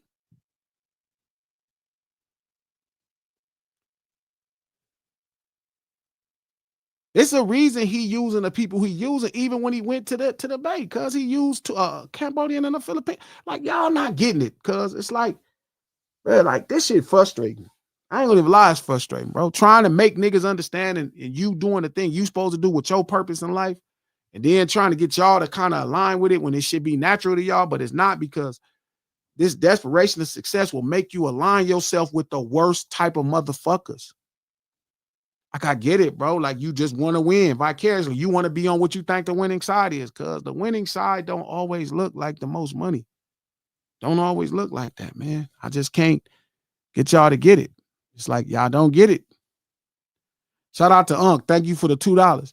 Damn, felt like dude talked the whole first hour. My boy P. Ash, thank you for the $25. Jesus, if Drake stands were around in the 1800s, nobody would be escaping the fields. Motherfuckers doing a Tootsie slide through mandatory labor. Crazy. Just Blaze, thank you for the $2. Sucker spit fairy tale. G issue the facts, that part. Not Jeezy, but I sold my fair issue of crack.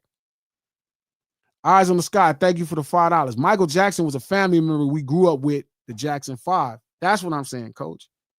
Like, the older people older than us, they grew up with Michael Jackson. Right. Yeah. Yeah, I get it. Like, it's different. Like, he was the black guy that was on TV that they related to. Like, you know what I mean? It was different, especially in America, to be black in America at that time and be on television. Or I think that's what I was more trying to say about, you got to be relatable. Like, when you're relatable, like, okay. And I think that sometimes I kind of put relatable with struggle, because I think well, black relatable is different than just relatable too. But when I'm talking about black relatable, I always put black relatable with struggle a lot of the times, because I feel like a lot of us share that. Shout out to Jeezy. Thank you for becoming a member. Don't forget, we ain't done, man. We finna ramp it back up, man. Life been in my head emotionally, but shit, we gonna get to it. Pac-Man, thank you for the $5. Mike still spoke on black issues and kept it true to his roots and upbringing. Drake has no soul to grip on too. He just makes music. Something close. Shout out to Sharice. Thank you for the $20. Lunch table, G Trap. Hit that motherfucking like button. Y'all heard the homegirl, cuz. Stop playing. Ms. Hummus, thank you for the $5. Glasses, when I get back from my vacay, would you come be my guest when you have time? Guaranteed. First day I can. You just tell me when. Shout out to Tasha. Thank you for the $20. Gentlemen. I love you matching the energy. Shout out to Kai. Thank you for the $2. Natasha, can I be your gentleman? Shout out to Larry Love. Thank you for the $10. Man, Glasses, call Dot and tell him to step on the homie one more time. He ain't get it yet. Drake had to be an example. It has to be done. I'm sorry to tell him one more time in this clown. The love table. I don't even think he even give a fuck about that shit no more. He like, man, I could imagine how disappointed a nigga would be. We're going to have a love table show. We're going to have to shoot your shot show one day. Shout out to Lil Bitty. Thank you for the $10. Not only is he flogging, but his current actions are dangerous for hip hop and would help the current Confederacy, administration, speed up our oppression. He's a chump like Trump. That's good. That's dope, little bitty. You need to be an MC if you're not. Rose Rouge, thank you for the $10. Drake said, is it fair skin or the Jewish roots? Like, people don't want to see him on top. Crazy, because he had a top Hells Angels member in Family Matters without thinking they don't like blacks. And he don't give a fuck. Like, I keep telling y'all, being black means you're obligated to other black people. Being black don't mean good bar is black. My father is black. Being black means you care about the plight of black people. Most likely poor black people. The floor of black people. Black is a verb. Being black is a verb. Like, being human is being humane. You have to care about other humans. So the confusion is that being black is just like your dad fucked your mom and your dad is black. Like, it's way too much like, whatever. Miss Leisha, thank you for the $50. Hey, G, and lunch table. I'm so tired of this corny shit. Fuck them, G. Let them wake up sore. Keep talking your shit. I'm trying. Wake it up sore. Mike Hill, thank you for the $5. The Bay and LA are fraternal twins, locked in for life. All the California hood movies got cousins from the Bay or LA. Man, the Bay is our big brothers. That shit be sounding crazy. Like, black life, black culture, street urban culture started in the Bay for black people, bro. Like that's our big brothers, dog. Like, you don't see the influence of Too Short on Snoop and Quick. Like, what are we talking about? But again, man, this is a whole deeper conversation that I've been purposely trying to avoid in this moment. But once this moment is over, once this little moment is over that's happening right now, I'm finna get on the niggas' asses. I'm gonna let them get through this moment right now, because I don't want to kind of be a part of whatever cuz operation was. Once we get out of this moment, Trap, I'm on the homie's ass. You don't want to be part of that divide and conquer? Yeah, I'm not going to let him divide and conquer now. I know what he's trying to do. He's trying to make it to where the Bay and LA argue and all this shit. And shout out to Mustard and everybody who not participating and giving into it. But when this moment is over, I'm going up there on a rampage. That nigga trying to hit you with the white man. I saw what he did. I saw how he tried to use that. He went up there. Now they playing a song and all of that. Cool. That shit ain't finna live. But once this shit is over, once this moment died down, because it ain't gonna last long, I'm up there on niggas' asses. I might not come back. Oh no. I'm telling you, I'm gonna cuss niggas out so fucking much because nigga won't be furious. How the fuck, what the fuck y'all think y'all doing? But I'm not gonna let it happen in this moment. Not in this moment. When this motherfucking moment over, cuz it's motherfucking DP time on the West, bruh. It's DP for homies on the West, bruh. Y'all not finna keep playing us and act like we ain't down because you just a couple dollars came through. We on, cuz like y'all already know, and y'all know what time I'm on. All the homies that I talk to up there, the streets I walk, y'all know I'm tripping. Y'all already know why I'm tripping and why I'm tripping. Not now, but after this moment, Trap, I'm on their ass. I'm actually really happy to hear that. I'm actually really happy to hear that because I do not like what you. I don't want Drake to be successful in his little whack ass Jim Crow shit that he trying to do. So you feel like he set this up like on purpose to have y'all do like something. Yeah. And niggas fell for it. Yeah, nigga thought niggas gonna turn on each other for a couple dollars. Trap. I'm not gonna let it happen right now. But when it's over, on them. Oh my God, I'm on them, cuz. I'm on them. You mad they letting them do this shit though. They letting them do the bullshit. Hey, right now, Drake is hearing this shit mad as a motherfucker. Like, oh no. Not get him now. G. G, go get him now. No, because that's gonna be part of it. He's fucking up my shit. No. But soon as this moment die down, because this moment ain't finna last, I'm on the homie's ass. I am on Big Brother. I'm on my Big Brother ass. I'm on all of my Big Brother. I'm on everything. Feel me? I'm on y'all ass soon as Big Brother. I'm coming to see y'all because we gonna get to it. Because y'all niggas cannot let niggas have an entry point in and show no signs of weakness in this moment. Because y'all know goddamn well cuz not finna do nothing for none of y'all. You know goddamn well. Y'all so full of shit. Y'all so full of shit. This conversation went crazy though. What? Nigga, I'm on everything. Come on, nigga. I'm on Big Brother. Cause that's Big Brother. Cause they deserve it. They own it. Shout out to Allwood. Thank you for the $2. That's a cop out. He knows he chose not to care. Nah, he don't know. Yeah, I'm telling y'all, I know why y'all keep thinking y'all think he knows. Y'all look at his skin and y'all think he know. He don't know. Like y'all, this is not like this the world story. Everybody don't know. Like you have to choose to be knowledgeable about what's up with us right here.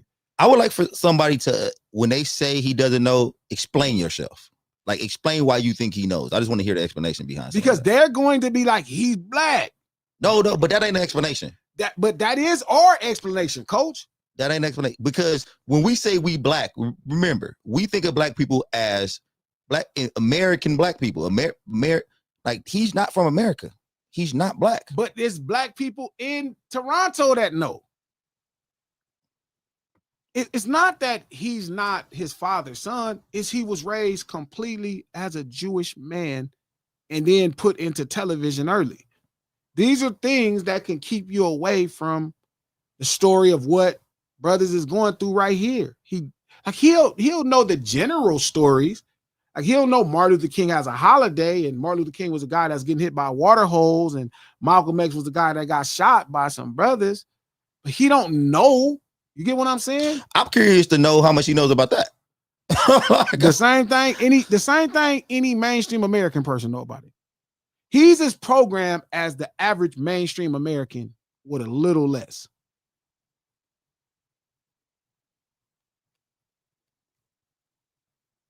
You know what I'm saying? He's programmed like he knows a little less than the average white person in America right now. The average white person in America. Because why else would he know more? I mean, I get it, but I do. If you come with an explanation that he's black, I would like to. I need a little more. Good afternoon. Oh, but I finally got through, huh? Yes, sir. What's up with it? Who it is? Man, it's Jay Pipe, your hood counselor. You heard me? What's down? What's happening, dog? What's the deal? What's up? Man, I'm calling y'all, man. Look, the boy really, I'm not going to say he don't know, but somebody around him got to school him, because you can't have no bars on your album after you just been pressed about being culture, saying, I be where the Confederates still ain't. Like, the problem is that's on purpose. Hold up. I look, that could be on purpose, but his fans don't care. That's the point.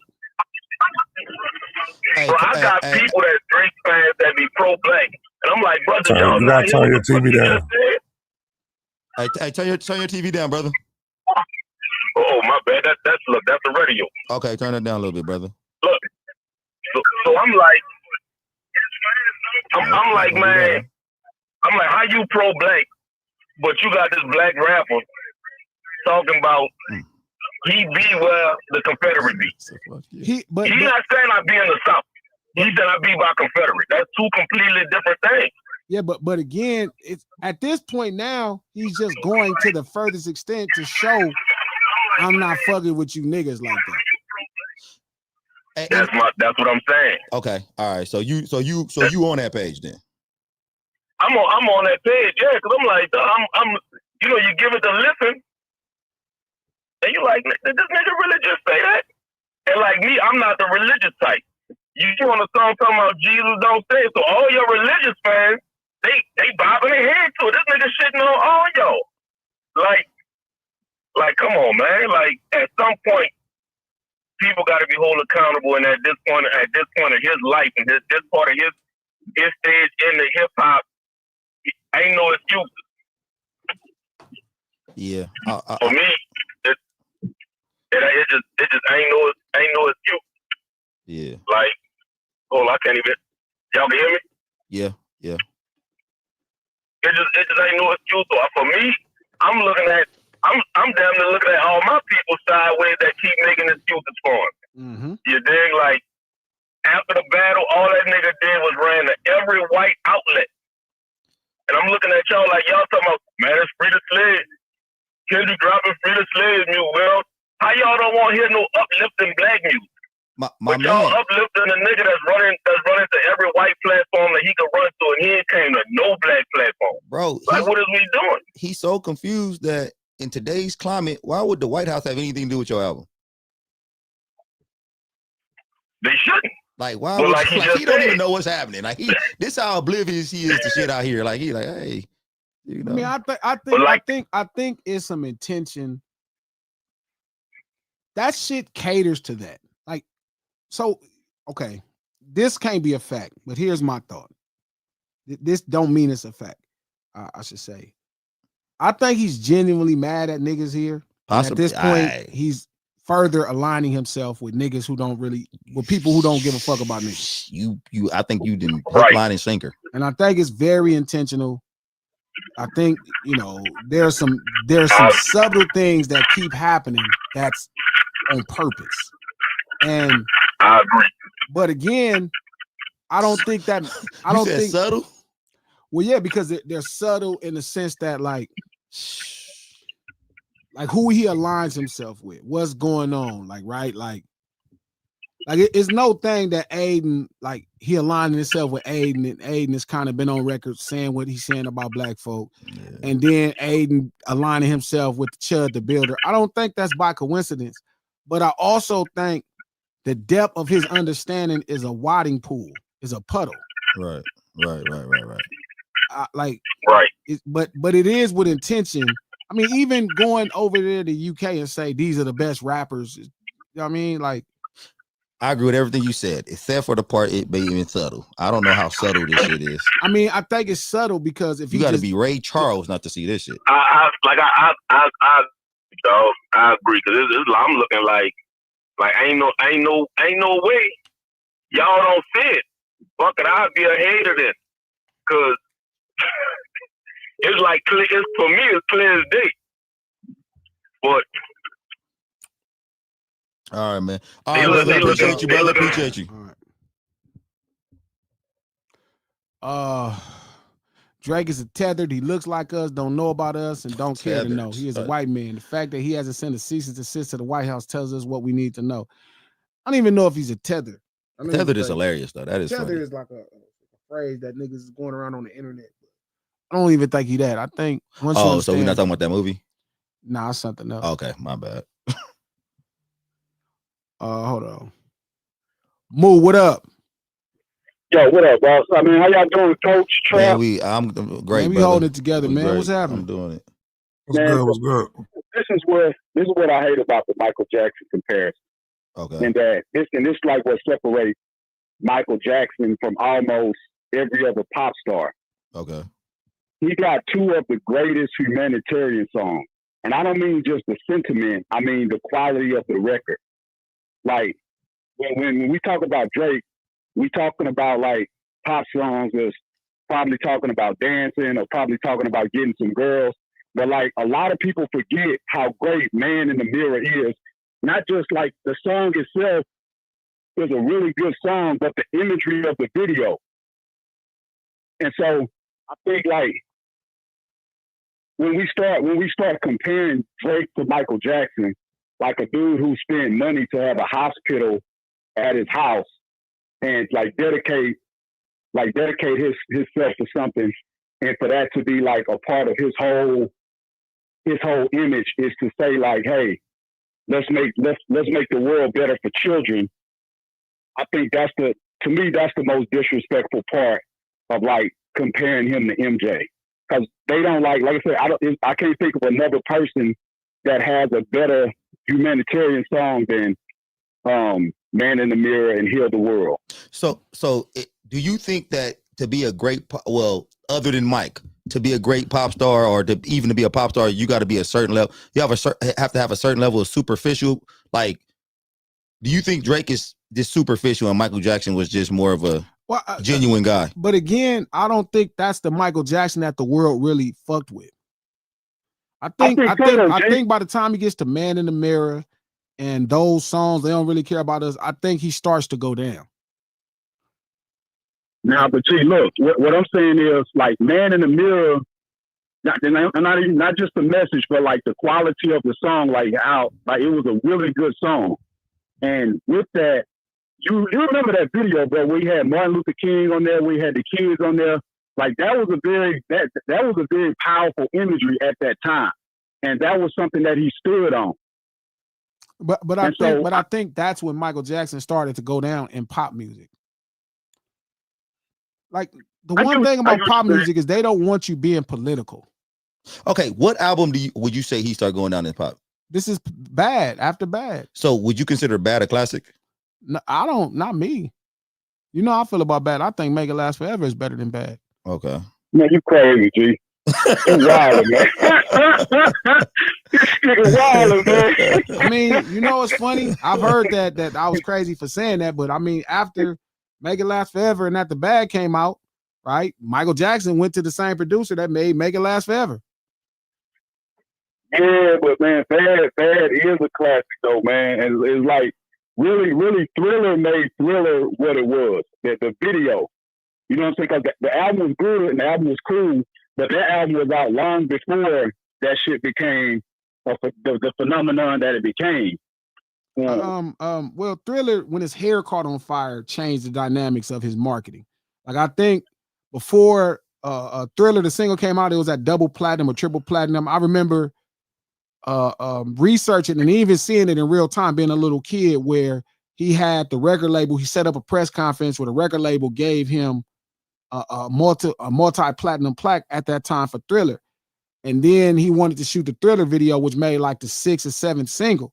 And the label didn't want to pay for it. So he ended up going to MTV, who barely had started playing this video, but getting great reactions, and said, I want to shoot this video. And them funding the video for Thriller. And then when Thriller comes out, it moves his album to double the sales. So if it was at 2 or 3, it was at 4 to 6. But when his hair caught on fire and they rolled him out on that stretcher and it was on national news and he stuck that fucking glove up, that thumbs up with that fucking glove and shit, he starts selling 1 million a week. Yeah. And Trump tried to bite him. Trump, yeah. But I'm with you, my man. Like I think Bad is and G, no, I don't feel like Bad is Michael Jackson's best album. I think Off the Wall, Thriller. I think it's a couple other shit that he got is better than Bad, but I think it's for sure a classic. But I'll ask G that because when we talked about pop stars earlier, we kind of said that they don't have any classics because they don't have a lot of substance. And I think that maybe Michael Jackson was one of the pop stars that did have substance. And I think that's what you were trying to convey. Like he has substance in his music. And it's like, but the thing is though, I think that's a problem with like kind of the part of our culture that I feel like we don't defend enough is like some of the things that some people did should be protected in a way. And then I think like Drake's problem with not understanding, the reason why I do believe G when I say he don't know, and it's because of the enablers. It's like if we was out on the block, right? If we was out on the block and we all doing our street shit, somebody knows Drake and they know like, okay, this nigga a lick. This white boy, this Jewish dude gonna come around. He gonna spend money with us. You know what I'm saying? We're gonna just let him hang on the block with us and let him cosplay for a minute because we know we're gonna bring that money with it. Mm-hmm. And so one of our partners that's not in the streets no more, like he got a regular job. He's still our nigga. He don't, you know what I'm saying? Like he done some stuff in the past. He a regular hood nigga. Most regular hood niggas done actually done some shit, put their hands on some shit, even if they don't live the lifestyle. Mm-hmm. So when he come around and he see this nigga cosplaying and this and that, and your partner be like, oh man, okay, this nigga goofy. He gonna look at the other niggas like, no, how y'all gonna let this nigga call me goofy? Like, why y'all not defending me? I spent all this money, you know what I'm saying? Like, and he really don't get it. And it's the niggas like G said, it's the niggas around him not telling him like, no, nigga, like, it's like that nigga there, he's us. That's, you know what I'm saying? Like that's us. You're not. And that's what's not happening. Again, it goes into a deeper belief. Like everybody keep thinking certain things are automatic if your father is black. And it's like, no, it's a difference with culture. Like culture is not genetically passed, it's how you were raised. Like you could raise a Jewish man like a tiger if you put him in the jungle with tigers and tigers take him in and raise him the same. Like, you get what I'm saying? Like, yeah. And I think some of the things that we associate with race are rooted in culture, how we were raised, how we live, what are the norms, you know, what we eat. it's a bunch of different things that come into play that I feel like is being left behind. So when I keep telling people he don't know, I mean, the depth of him knowing is the surface level that any probably white American person understands about black people. Like he would believe every stereotype of black people because that's the depth of his understanding. So when he says a line like you rap like you trying to get the slaves free, like that's how white people hear rap to us. You know what I mean? They hear it like, they hear it like that. Like there's a lot of black people that I know that hear drill like, oh, I'll kill you and die, They don't hear like a soldier telling the tale of losing friends and going to war with warring tribes and warring communities. And they just hear like this shallow approach. You know what I mean? They don't hear the depth of it. So even to believe that somebody that grew up, being in television, as a teenager and being raised completely in a different culture and Jewish, like you grew up Jewish your whole life and, not necessarily having minimal exchange with, your pops or blackness or especially our level of blackness here, right? Because this is the only place where it is black. Everywhere else is named something different. Here it's black. If we were in Nigeria, it'd be named after the tribe, that the culture of it, right? It'll be whatever that tribe is. If you're in Jamaica, right, it's reggae culture or it's Jamaican culture. Here, it's called this. It's called black culture. It's called that thing. So the belief that I'm saying is I know it because I heard this motherfucker talk to me. I heard him talk. I know what it is. I could just see it. Like it's my gift. But to everybody else, they still thinking they looking at somebody that's looking at me that look like me. And I'm like, nah, cuz ain't like that. He's not like that. He's not, and it's hard for people to believe it because it was hard for me to believe it. I couldn't even explain it to Kendrick back then. I'm like, cuz he's not like, he different, bro. Like it's something like I ain't never saw. And I didn't know how to explain it as well as I do now. Yeah. And I got a white boy that's like a brother to me. We grew up together and this nigga had got a plug, man. You know what I'm saying? Like he was the man. Like he had them things, you know what I'm saying? And so we was always cool. And we was at a house party and some black people was moving in. And he was drunk and he was like, he started calling the dude a nigga, not like nigger, like, hey, you nigger, this and that. But the black dude was like, hey, man, don't use that word. And I say, bro, don't do that, man. Like, chill. And so the nigga did it again. I hit him in his stomach and dropped him. So he, like I said, like, this like my family, bro. I know his whole family. He go tell his sisters and shit like, hey, man, Mumu hit me for some black guy and da-da-da-da-da. And they had me come over like, hey, we had you hit Kevin. I said, hey, man, look, I'm black before I'm anything. Like, I love y'all. You know what I'm saying? Like, y'all family to me, but I'm black. And like that nigga was being disrespectful, so it is what it is. And so I just think niggas ain't got the heart to do that shit with Drake. I don't know. We'll figure it out. Moo, I'm on you, my boy. All right, bro. It's not a disdain, bro. It's a lust. People lust this shit. They don't love it or hate it. They lust it. By definition, what lust is. Like it's a lustful relationship with the culture.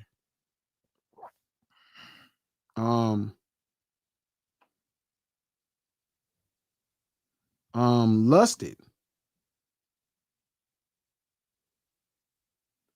Lust by definition.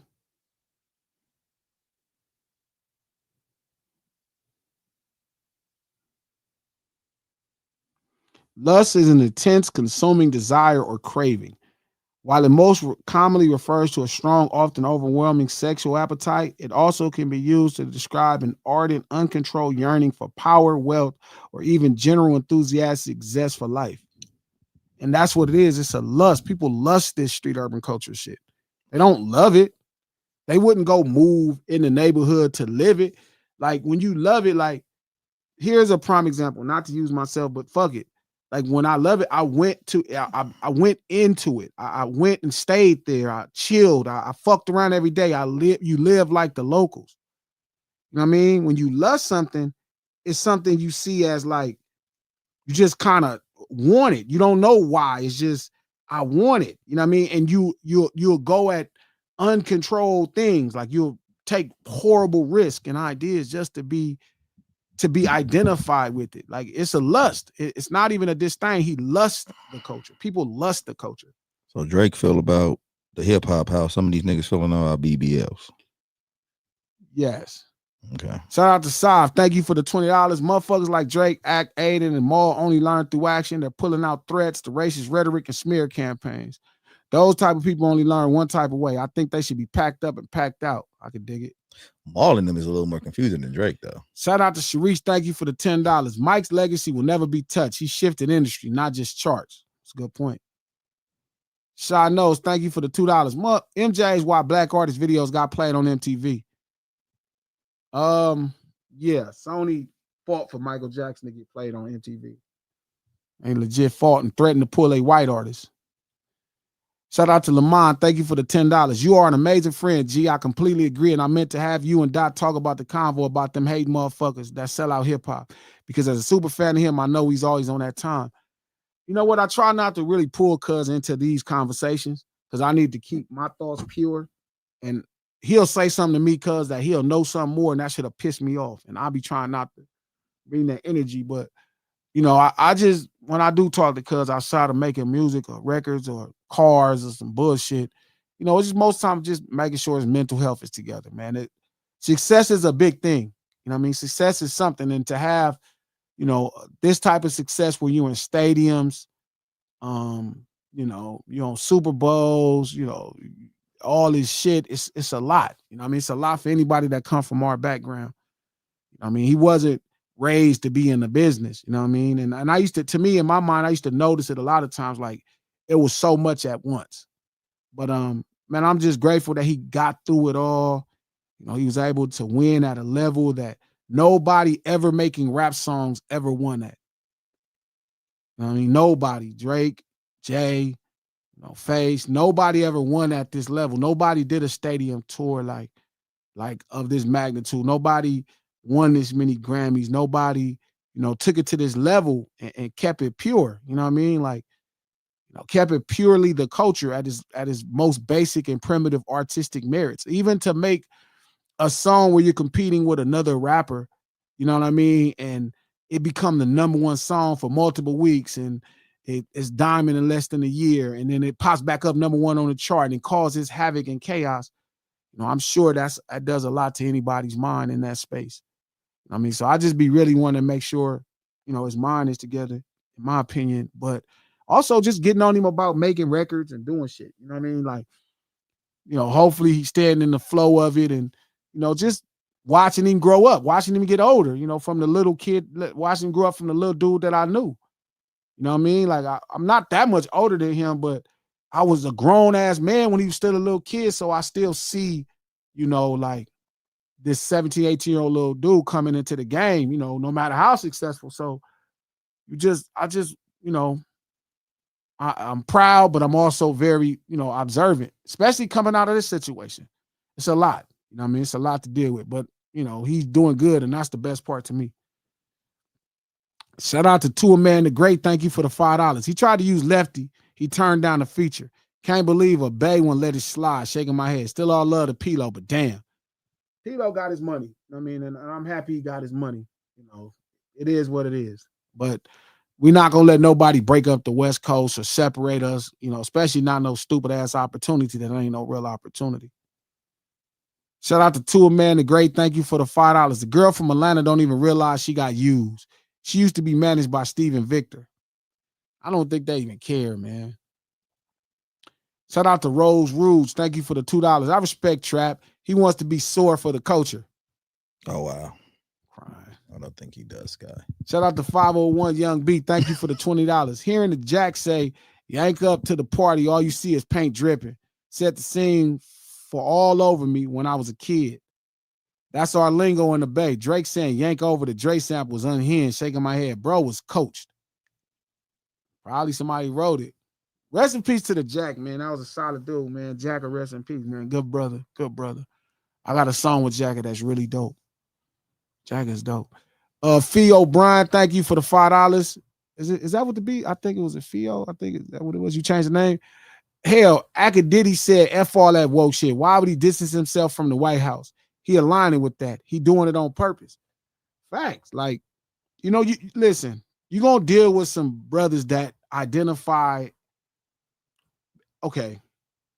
This is a Sunday dinner conversation. left and right wing, I try to stay out of it. You know what I mean? Because I think y'all all crazy for identifying with these white people and their social structures.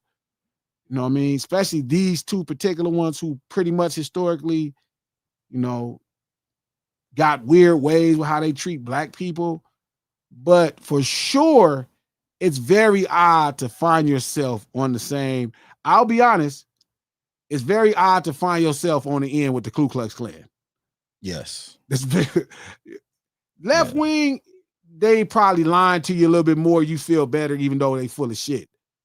But to identify with the Klan, you know, on the same end of people flat out like fuck niggas, they not even lying to you. You know what I mean? Like, you a different type of nigga. I ain't gonna even lie, bro. Like, you're a different type of nigga. I don't fuck with the bird. So again, left wing, right wing, same bird, bro. That's the same bird. Yes. But for sure, to fuck with, yeah, that shit crazy. Cause I'm like, Black people becoming Republicans or Democrats, to me, is like a white man coming from France and asking to get put on the hood. Yeah. It's be weird to me. So again, I don't want to turn this into that political conversation because I do want to do that with Sunday dinner. But it is definitely different. What's going on, Miss Hummus? Hey, I don't know if we spoke about this before, but I said it on my channel, and I feel like people are starting to kind of like, it's picking up steam. So I've heard a lot of YouTubers and pods like, I don't know why y'all are taking this lawsuit so serious. He's not going to win. That'll never happen, blah, blah, blah. But just think about this. The White House has tweeted about this nigga twice, with the glove, and then they did a remix of his song. He paid for that, though. He paid for that. But listen to me, what I'm saying is, right? So let's just say the court shut down this appeal, and then he decides to take it to the Supreme Court. And now he has MAGA, or he has Trump on his side. And who's in the Supreme Court? They're all mostly Trump-appointed judges. There is a very strong possibility that this nigga might actually win this case. And I just wanted to get on here and say this aloud because I know Elle watches, and I know some bigger YouTube channels watch this. This is now a very real possibility. And I also feel like we need to start taking this more seriously. Because I don't know if it's about him winning or losing is the driving force. Him filing is the problem. And but I'm saying so what I'm saying is if they shut down his appeal, because everybody's like, he's not going to take it to the Supreme Court. He won't do that. He has a green light to do that because he has the White House in his pocket. He don't got the White House in his pocket. But what it is he paid for those advertisements with the White House. Like you can spend money. Like I'm watching, that's a big part of the business. Like spending money with all the NBA teams, all these people. My issue is him spending money with the White House, knowing that people are gonna see it that way. That you know what? Whatever, man. Miss Hummus, whatever with these niggas, you know, fuck it. I'm with you, G. I'm with you. I'm tired too. Fuck it. But you know what? Doc started it, and it's up to us to finish it. It's up to us to hold the line. It's up to us to. It's tiring. I'm with you. I am so tired. I'm like, what? I feel like I'm spinning my wheels, but we have to continue to do this. We cannot not let it happen. But and it's not just even about how we feel. Just think about the people who follow him. Just think about the casual listeners. Just think about the people who sit on the fence that are more, I don't know about politics, right? Or whatever it's called. I'm just saying he's positioning himself now that if he goes to the Supreme Court, he's going to have much more people on his side than before, if that makes sense. You know what I mean? I mean, so honestly, I don't think he could listen. It ain't about we way too far into winning or losing. And that's what I was telling the homies at the rap roundtable. The fouling is the problem. That we don't got to go as far as him winning or losing. The fact that he was fouling it is the biggest problem. So, you know, the concept of winning or losing, like it can't, like your responsibility cannot fall if you worried if somebody gonna go through it or not. Like I don't give a fuck if it's you gotta really be mindful of intention. You know what I mean? Like that's like if somebody was trying to blow your car up, but they didn't know how to work a bomb. It's not about if the bomb is gonna go off. Nigga, what the fuck is wrong with you? Why would you put a bomb under my car, period? Does that make sense? Yeah, but do you remember when you and Elle were going back on Culture United and she was like, I guess I'm just not taking this seriously because he's never going to win. Remember she said that? Yeah, and Dar from the Rap Roundtable but even said even then, like, that's not the point. Like, but if you don't know how to work a that's my- bomb and you put a bomb under my car, it don't matter whether you know how to work a bomb or not. You get what I'm saying? That's the Glasses. problem. Listen to me. Just listen to me. Elle said it. Jar from the Rap Roundtable said it, and others have said it. They said they're not taking it seriously because there's no way he's going to win this defamation case. Okay, he's but that's a lie. Miss Summers, hold on. But just listen, Miss Summers. That's what they said. I know, but I'm not trying to listen. I'm not trying to defeat the lie. Well, just listen, Miss Summers. Because if we get caught up in a lie, we'll be doing dumb shit. That's like when I hear people say the reason other people use nigga is because they hear it in rap songs. And now the burden of responsibility of the N-word is on artists. That shit bullshit. It, like, even when they said, I stop them right there when they said it. And here's the perfect analogy is if somebody put a bomb under your car, whether or not they know how to work a bomb, the problem is the thought of them putting a bomb under your car. Like, no, I'm with you on that. Yeah, I don't want to use fear mongering as a way of, oh, if he could win, you should be tripping now. The problem is if you're not tripping now. Should be tripping now. He should be tripping now. Yeah, it don't got nothing to do with whether or not he can win or lose. But my point is that it's kind of like they were laughing at us. It's not laughing. Yeah, it was kind of like they were laughing, like, y'all are taking this too seriously. He's never going to win. That's not going to happen. Now that he got, I don't care if he paid him. I don't care. They are, and a lot of his fans are MAGA, period, point blank. Yes, they are. So what my whole point is we need to stop that narrative of, it's never going to get that far. He's never going to win. Because if this nigga decides to appeal to the Supreme Court and now he has that MAGA part on his side, there could be serious repercussions. That's all I'm saying. And I'm saying this because I know bigger channels watch you. Y'all need to start taking this as serious as the rest of us do, because you can't say that anymore. You can't say he's never going to win. But that's not why they like. Okay, so Ms. Hummers, one thing I tried not to do. Elle said that specifically. Yeah, but that don't matter because that's not why she's not taking it serious. Like, you got to know a lie when you hear a lie. You don't defeat lies by telling it. You don't defeat lies, Ms. Hummers, by telling the truth. Glasses, that came out of her mouth. But you're missing the point. It's a lie. All right. Yeah, it's a lie. Like, I knew it was a lie when the homie from Rap Roundtable was telling me, and I knew it was a lie when Elle told me that. That's not why they're not tripping. It was a lie then, and I told them it was a lie then. But you know it's a lie. I know it's a lie, but do they know it's a lie? Yes, they're lying. Then why'd they say it? Why'd they say that? Why do people lie? Because somewhere along the line, they don't want the accountability of the truth. Why it doesn't matter to them. Is it content? Or I was don't it a think lie? they give a fuck. Well, the truth is they don't give a fuck. That's like, your homie, Elle. Yeah, but it don't matter. Talk with her. But it's not about your homie and this and that. Like, you can't put your soul and your heart into everybody. You just can't. Like, you can only tell people, hey, this is something serious. You should care about it. If they keep making reasons to not care about it, you playing yourself by trying to think you're going to make them care about it. Like, the truth is, I realize in this whole battle, none of these people give two fucks about my homeboy. That's my homeboy. Like, that's how I feel with a lot of niggas. But that ain't their business to care about my homeboy. My job is to stand up for my homeboy. That's it. Y'all do whatever y'all want to do. If y'all fuck with me, y'all fuck with me. Fuck y'all if you don't. I just called in. I wanted to make this point because I know a lot of the larger channels watch you, and I'm sick and tired of this whole, it's not Stat said it, Dar said it, Elle said it, like, y'all are overreacting. It's never going to go. He's never going to win. Now I'm just saying, can y'all, like, if they're not lying, because I don't know these people. I don't know if they're telling the truth. I don't know if they're being serious. But can we start opening our eyes and being a little more concerned, knowing who's on this nigga side and what this could possibly do to freedom of speech and to our culture and to this thing called hip hop that we all love? That's all I'm saying. I'm with you, Ms. Hummers, but I'm telling y'all, sometimes it's like when we was on the spaces, right? We was on the spaces the other day, which we're going to do again today. We was on the spaces. Can I be notified of the spaces? How do I get those notifications? That's all good. You gotta fuck with it. But look, I was saying on the spaces, you don't win this battle by debating it. You win this shit by putting out energy into the world rooted in facts. But if people are rebuking it, you're not going to talk. Like, I'm not going to talk Lex into a space for him to consider what I'm saying is a fact. He know it's true. Why he's debating is more rooted in his own personal journey of whatever he's trying to gain. That goes the same for all of these people. Ton was saying the same thing. Like, there's a lot of people who are not taking this serious. That's my point. But it's not about, they do take it serious. They don't give a fuck.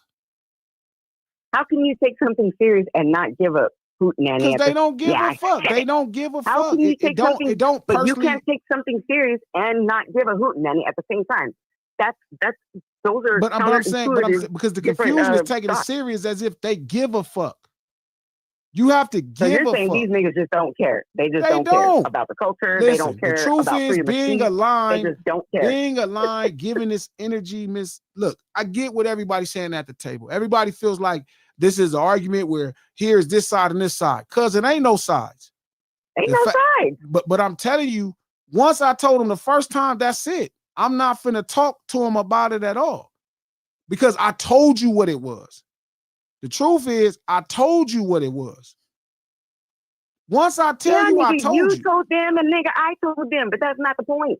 But that is the point, because you're not finna make. You think they finna logically process, like, you know what? It's a possibility now that he could win. That ain't true. Yes, that is true. They should see it that way. Why? Because then that would actually mean that this is the reason. They just seen the White House tweet about this nigga twice. That should give them pause. They don't give a fuck. Change their mind, give them pause. Well, then that's a problem. But I'm telling you, it's only a problem if you think that people supposed to give a fuck. It's our culture. Why wouldn't you give a hootenanny? It's not. But I keep telling you, if it was about our culture, this wouldn't be an argument in the first place.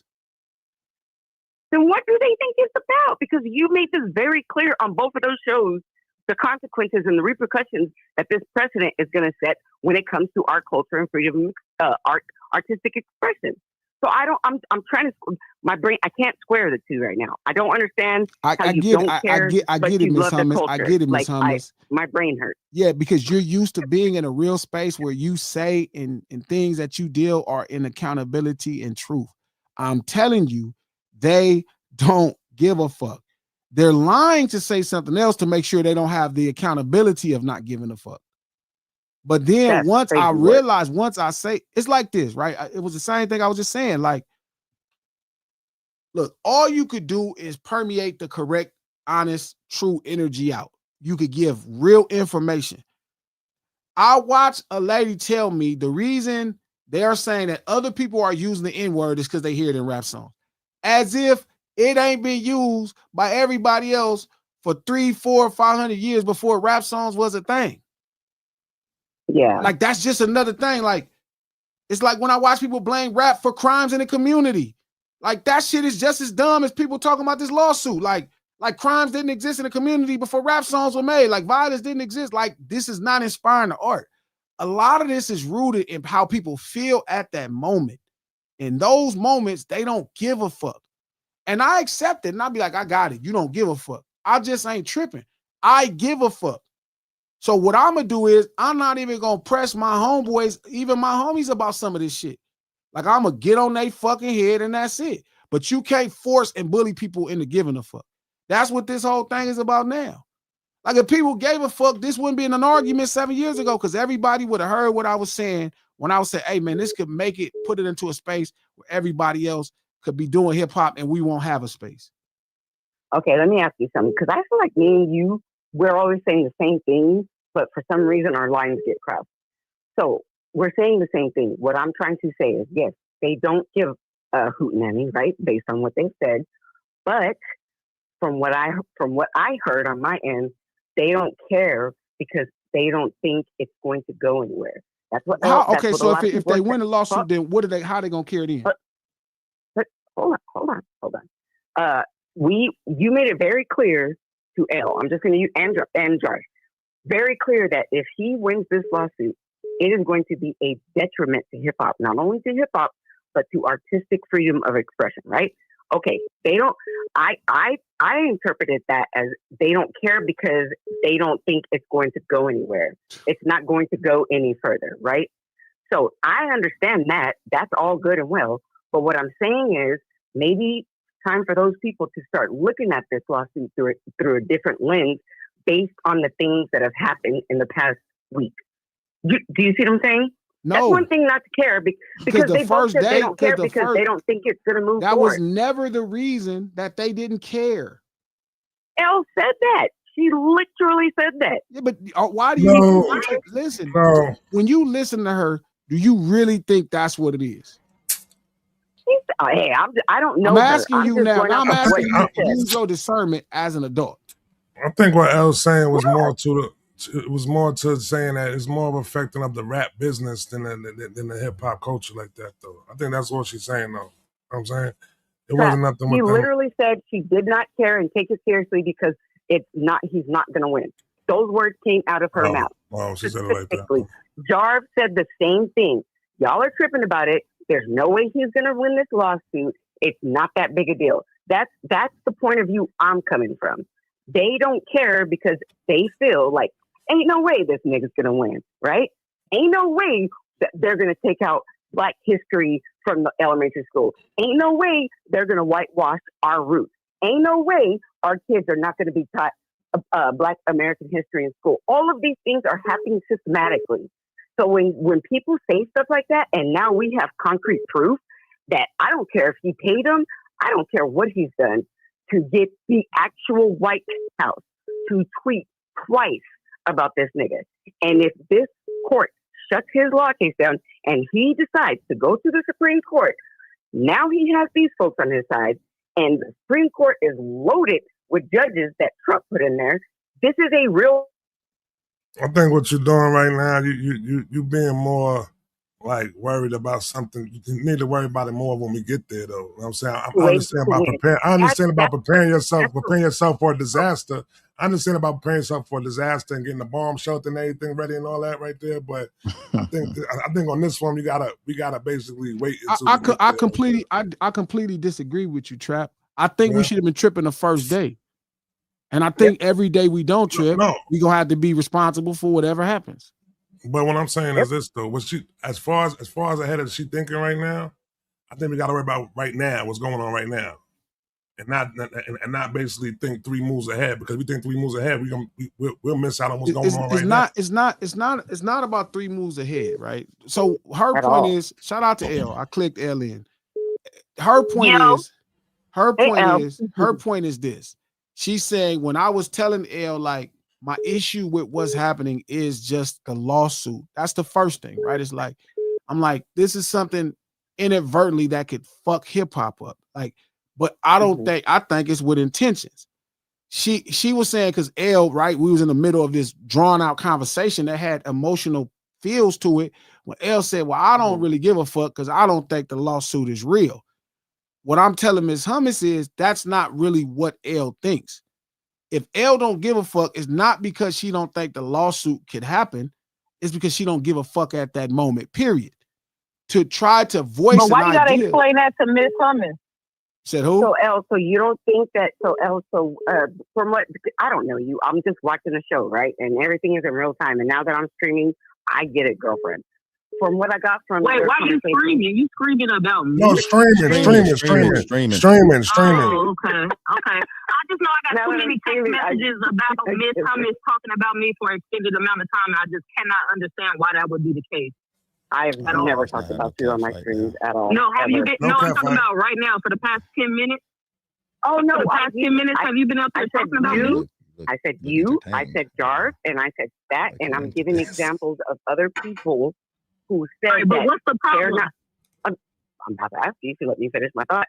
What I was so what I got from the conversation was you said that it wasn't a big deal to you, and you weren't taking the lawsuit seriously because it's not going to go anywhere. There's no way this nigga is going to win a defamation case over a rap battle. That is the only point I'm trying to make. So what I'm saying now is, given the things that have happened in this past week, I just feel like we should be looking at this from a different lens, if that makes sense. She's like, saying given because the things that have, wait, hold on. I can ask a question. Given the things that happened in this past week, the White House tweeting out the MAGA glove, and then the White House remixing and putting on a Drake song with the ICE arresting folks and all that. That's the reason why Drake's lawsuit should rank higher as far as the things that I care about. No, I'm not saying what you care about. Listen, because it sounds like you're saying something is wrong with the fact that I think that Drake is. I think it is impossible. I think it is highly unlikely for Drake to win that lawsuit. Not just because of Drake, not just because in protection of us. Other people are going to want to protect themselves. That shit is going to float over to movies, books, all type of shit, and other corporate interests are going to protect themselves. UMG is going to protect themselves. That's why I say it doesn't register that high for me, because I don't think that shit is going to go. If it does go, it is a big ass problem. It is some whole shit to do, which I have said multiple times. So I don't understand why that would be. I've said it hella times. That is some whole shit to do, especially if you start flicking through the lawsuit, like the pictures that he put in the lawsuit is fucking crazy and hilarious. Absolute whole shit. But what y'all not gonna do, y'all not gonna gas me up like I'm one of y'all like little homies. Like you could tell me what I'm supposed to think, and you could point me at a target and tell me to attack it, because that's what y'all want to do to make money on YouTube. You're not going to be able to do that. Ever. But it kind of feels like that, because it feels like I'm telling you what I think, and you telling me what I'm supposed to think. And I'm not saying you're supposed to think. I'm not saying just you. I'm saying it feels that way. It feels that way, because it feels like you think that I don't have my own mind to make my own opinion about what I think. And if I don't fall in line with what you think, then I'm on the outskirts. I've been fucking rapping for Kendrick for years, but niggas didn't even know them fucking albums. All these new ass Kendrick fans, these niggas wasn't promoting that shit. They wasn't going on the tours. They wasn't arguing with niggas about Kendrick having bars. They wasn't doing none of that shit. Am I lying? Not lying. Now, I never said you were. This new, I'm not saying just you, Miss Cummings. This new influencer culture that's now on Kendrick's side, y'all not gonna check me about taking up for Kendrick. I've been doing that shit pre-battle. So yes, I'm gonna give my opinion, and y'all can't put me out the culture or tell me if I don't say what y'all want me to say. I'm not a real bitch. I was a real bitch before YouTube.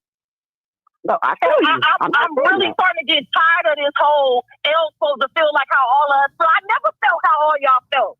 If I start feeling how all y'all feel, something wrong. Right, I didn't say that. I know you're not. Okay, I know you're taking your frustration. Yeah, I'm gonna be honest, Miss Thomas. I don't know what you said, so let me calm down, because I don't know what. I know. No, there you go, El. There you go, El. Thank you. Thank you.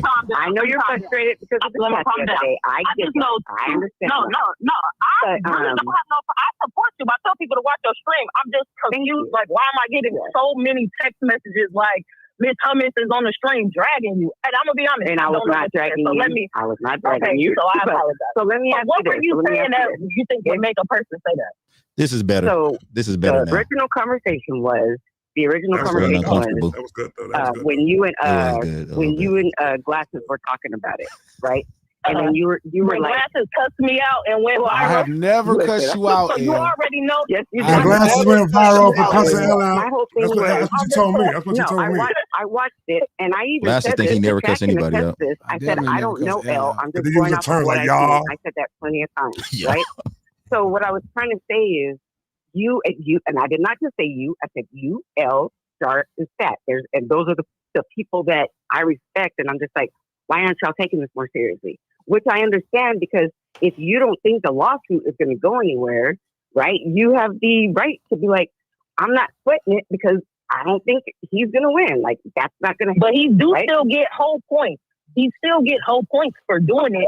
But I just think even in organization work, you got to be careful what you focus on, because a person can send you this way to focus on this thing and you miss something behind you. So that's how I think about it. I don't point the finger at other people who think about it differently. That's just how I think about it.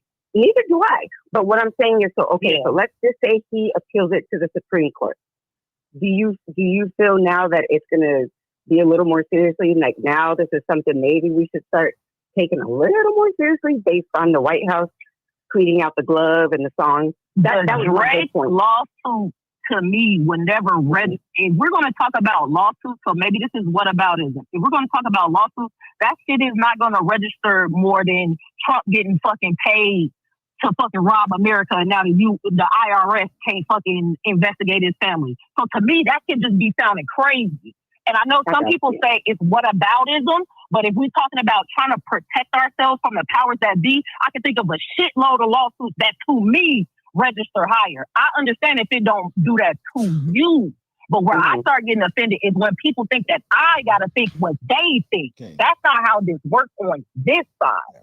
You'll be taking all day to do this Well, shit. I mean, I was just my whole point was, I think that given like I said, given the events that have happened, I think that now maybe as a culture, and I'm only using you guys because y'all are on podcasts that are big, and y'all are I know that. people that I watch. And I'm sorry to holler. I'm doing all this example. It's all types So of it's all good. Hey, girl, you're good. But that's what I'm saying. Like, maybe it's time for us to kind of look. Maybe it's time for us to look a little more sideways, if that makes sense. What do y'all Just want like be a to little do? more sideways.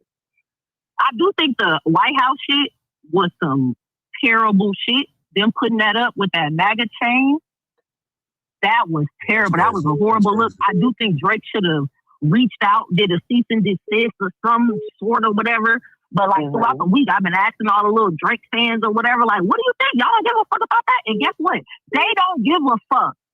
So I'm gonna tell you what I'm starting to realize. People know their audience. They don't give a fuck about politics. They don't give a fuck about organizing a pushback. They don't even recognize that the fucking Confederacy is re-rising. They think Trump is a fucking gangster and he doing gangster shit and leave him alone while he commit his crime. So I think that people is out of touch with the community we trying to save. If they don't give a fuck, Can I ask you something else? looking at it like, you're a very educated and smart woman. What I asked you this the other day. What do we do? Like, what does our culture as a whole do, online and offline, to course correct what's happening right now? What would you think we got to take over? I think the most important step is taking over media. And the way that you take over media and convince people to try to be more like you is you have to present yourself as successful. A whole bunch of ignorant motherfuckers have to decide that the way you do things is successful so that they can emulate you. That's a very hard thing to do, especially in a capitalistic society, because people think if you dick ride people with money, then that's for success. So let me be like these other people with money, and these people are getting money by being exploitative whole niggas doing weak ass shit. So now people want to mimic the exploitative whole niggas doing weak ass shit because they connected with success. So until you're able to crack the code on how you can do mass media to show people, actually, no, success is being a real nigga, whether you get rich or not. Your life could be rich. Fuck the money in your pocket, because that money in your pocket could be taken away. Until you're able to mass communicate that idea to niggas that don't want to read, that don't want to do none of that shit, you're still in an uphill battle. And I think it's fucked up when people attack the people who are at least attempting to do it, because we can have this issue where organizers start attacking each other. So instead of coming up with your pillar, what you gonna do, your pillar, what you gonna do, niggas gonna start pointing the finger at each other. You ain't organizing good enough. I don't like what you saying. And because what you're doing is you mimicking the same thing. Intercommunal beef. Instead of being like, that's not how you organize, attacking each other because you didn't say the exact thing I wanted you to say, or I don't feel like that shit is gonna make the shit not work. Yeah. Well, just for the record, I noticed how you felt about my super chat, but the panel is up there to give their opinions and their thoughts. And through a super chat, I gave my opinions and my thoughts, but it was not an attack on you directly. And whoever was texting you, telling you all that bullshit, because now I'm about to start getting upset. 12 people. They're instigating. 12 people. They're instigating. Go back 12 people. And I want to be clear. I wasn't offended. I was not. And I want to be clear. I wasn't offended. I want to be clear. I wasn't offended by your question because they tried to turn around and make it like I attacked you because of what I said. I was just trying to highlight how a question can be worded in a way, because it's human nature for people to want to be included in a group. So when you start presenting it like, if you don't do this type of thing, you'll be excluded in a group. Sometimes people lie about how they feel so that they can present themselves as deserving to be included in the group. So I was just highlighting that the way your question was worded, it presents that idea. Hey, you better get this answer or you're not one of us. And I'm against that. That's all I was saying. I wasn't offended by your question, nothing. I was just highlighting that when you ask a question in that manner to me, I feel the need to resist it because I see how it's presented in a way to be like, hey, you better answer this question right or you ain't one of us. Yeah, no, but I wasn't offended by your question. In text. things can get lost in words. But if someone was calling you, they're gaslighting you. Go back and watch the footage. I used Ella, and I used you as an example because you and G got into it. But I also said other names. So yeah, Glasses cussed me out. Tell Glasses he cussed me out and I went never viral. cuss And then L all out. of them L is people. telling the field.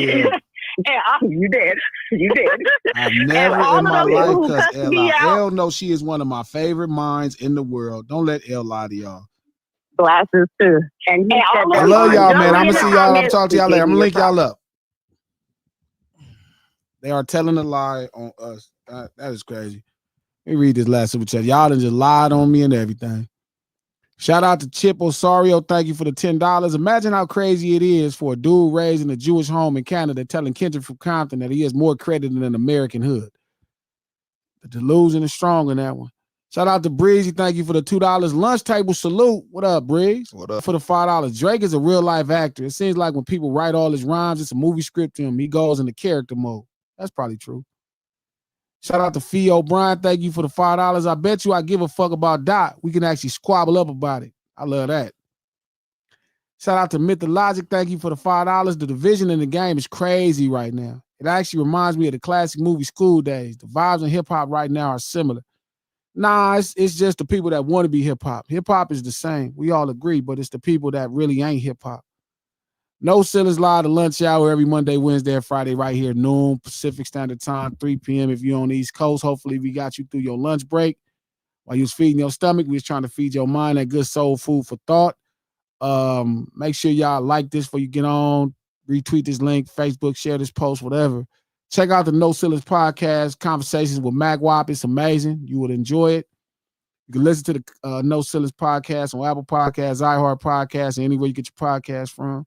The No Ceilings podcast is executive produced by Charlamagne the God, the Black Effect Podcast Network, and iHeart.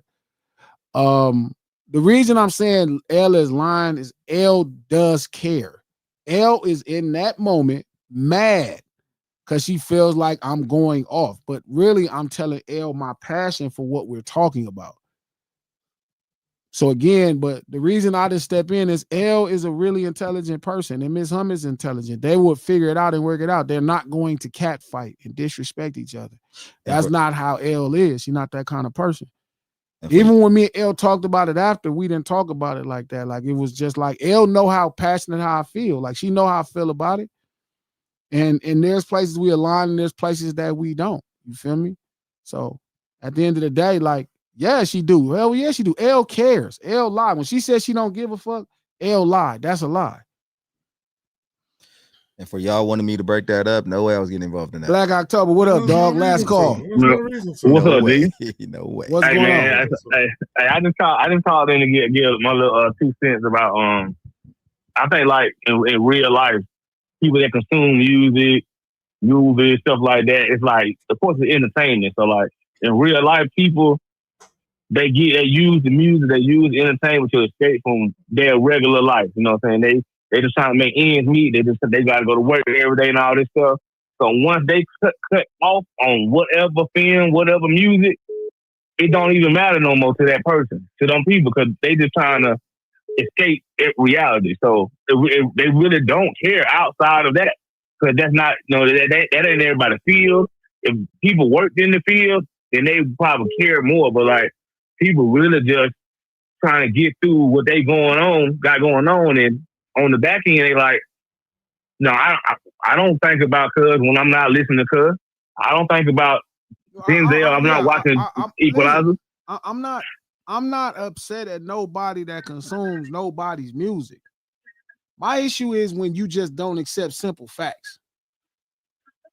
Like, yeah, I get it. Like I don't go around this motherfucker protesting no nigga music. But if I'm saying like, hey man, this person's a pop artist, they don't make hip hop. Because in my mind, I'm like, okay, let me protect the history of hip hop and what's gonna happen. But then I'm getting pushed back because somebody like his music. Here is the dilemma. And that's kind of where the dilemma is at all the time for me here. It's like, we shouldn't even be arguing about this. You'd be like, yeah, G, I get what you're saying. He ain't hip hop, but I like his music. He make good rap songs. And then I can agree, like, yeah, I do like some of his rap songs. The problem is when people keep speaking as if this is their life. That's kind of the problem. It's not we don't have difference of opinion. Like, it's the fact that when you speak on shit like you actually give a fuck.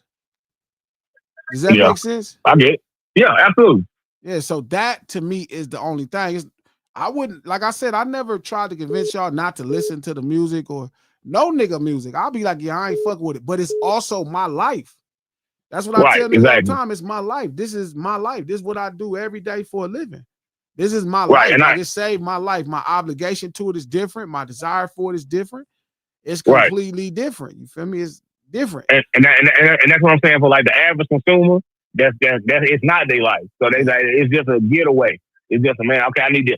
Man, I'm gonna ride to the house. I want to hear something good. Or I ain't feeling good. I want to listen to something. Or I want to watch this to get me out of or get me through that. When it's off, I ain't think about it no more until I want to ever hear about it again. Or I'm on social media and I see somebody, but ain't nobody thinking about it like that.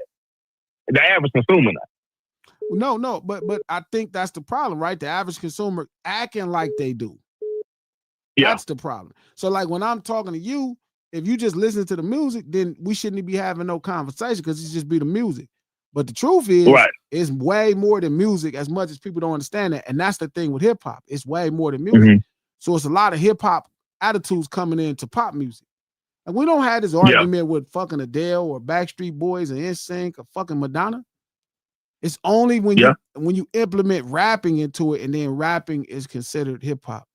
But I'm on you, dog. We out this motherfucker. All right, much brother. love to y'all, man. We out this motherfucker. We will see y'all Friday. I owe y'all, huh? Mealsbymanny.com. Best meals in all the land. Coach, where they can find you at? Wolfpack_Prime, man. Hey, thank y'all for still donating to that GoFundMe, man. I appreciate y'all. Dope. Trap, where can they find you at?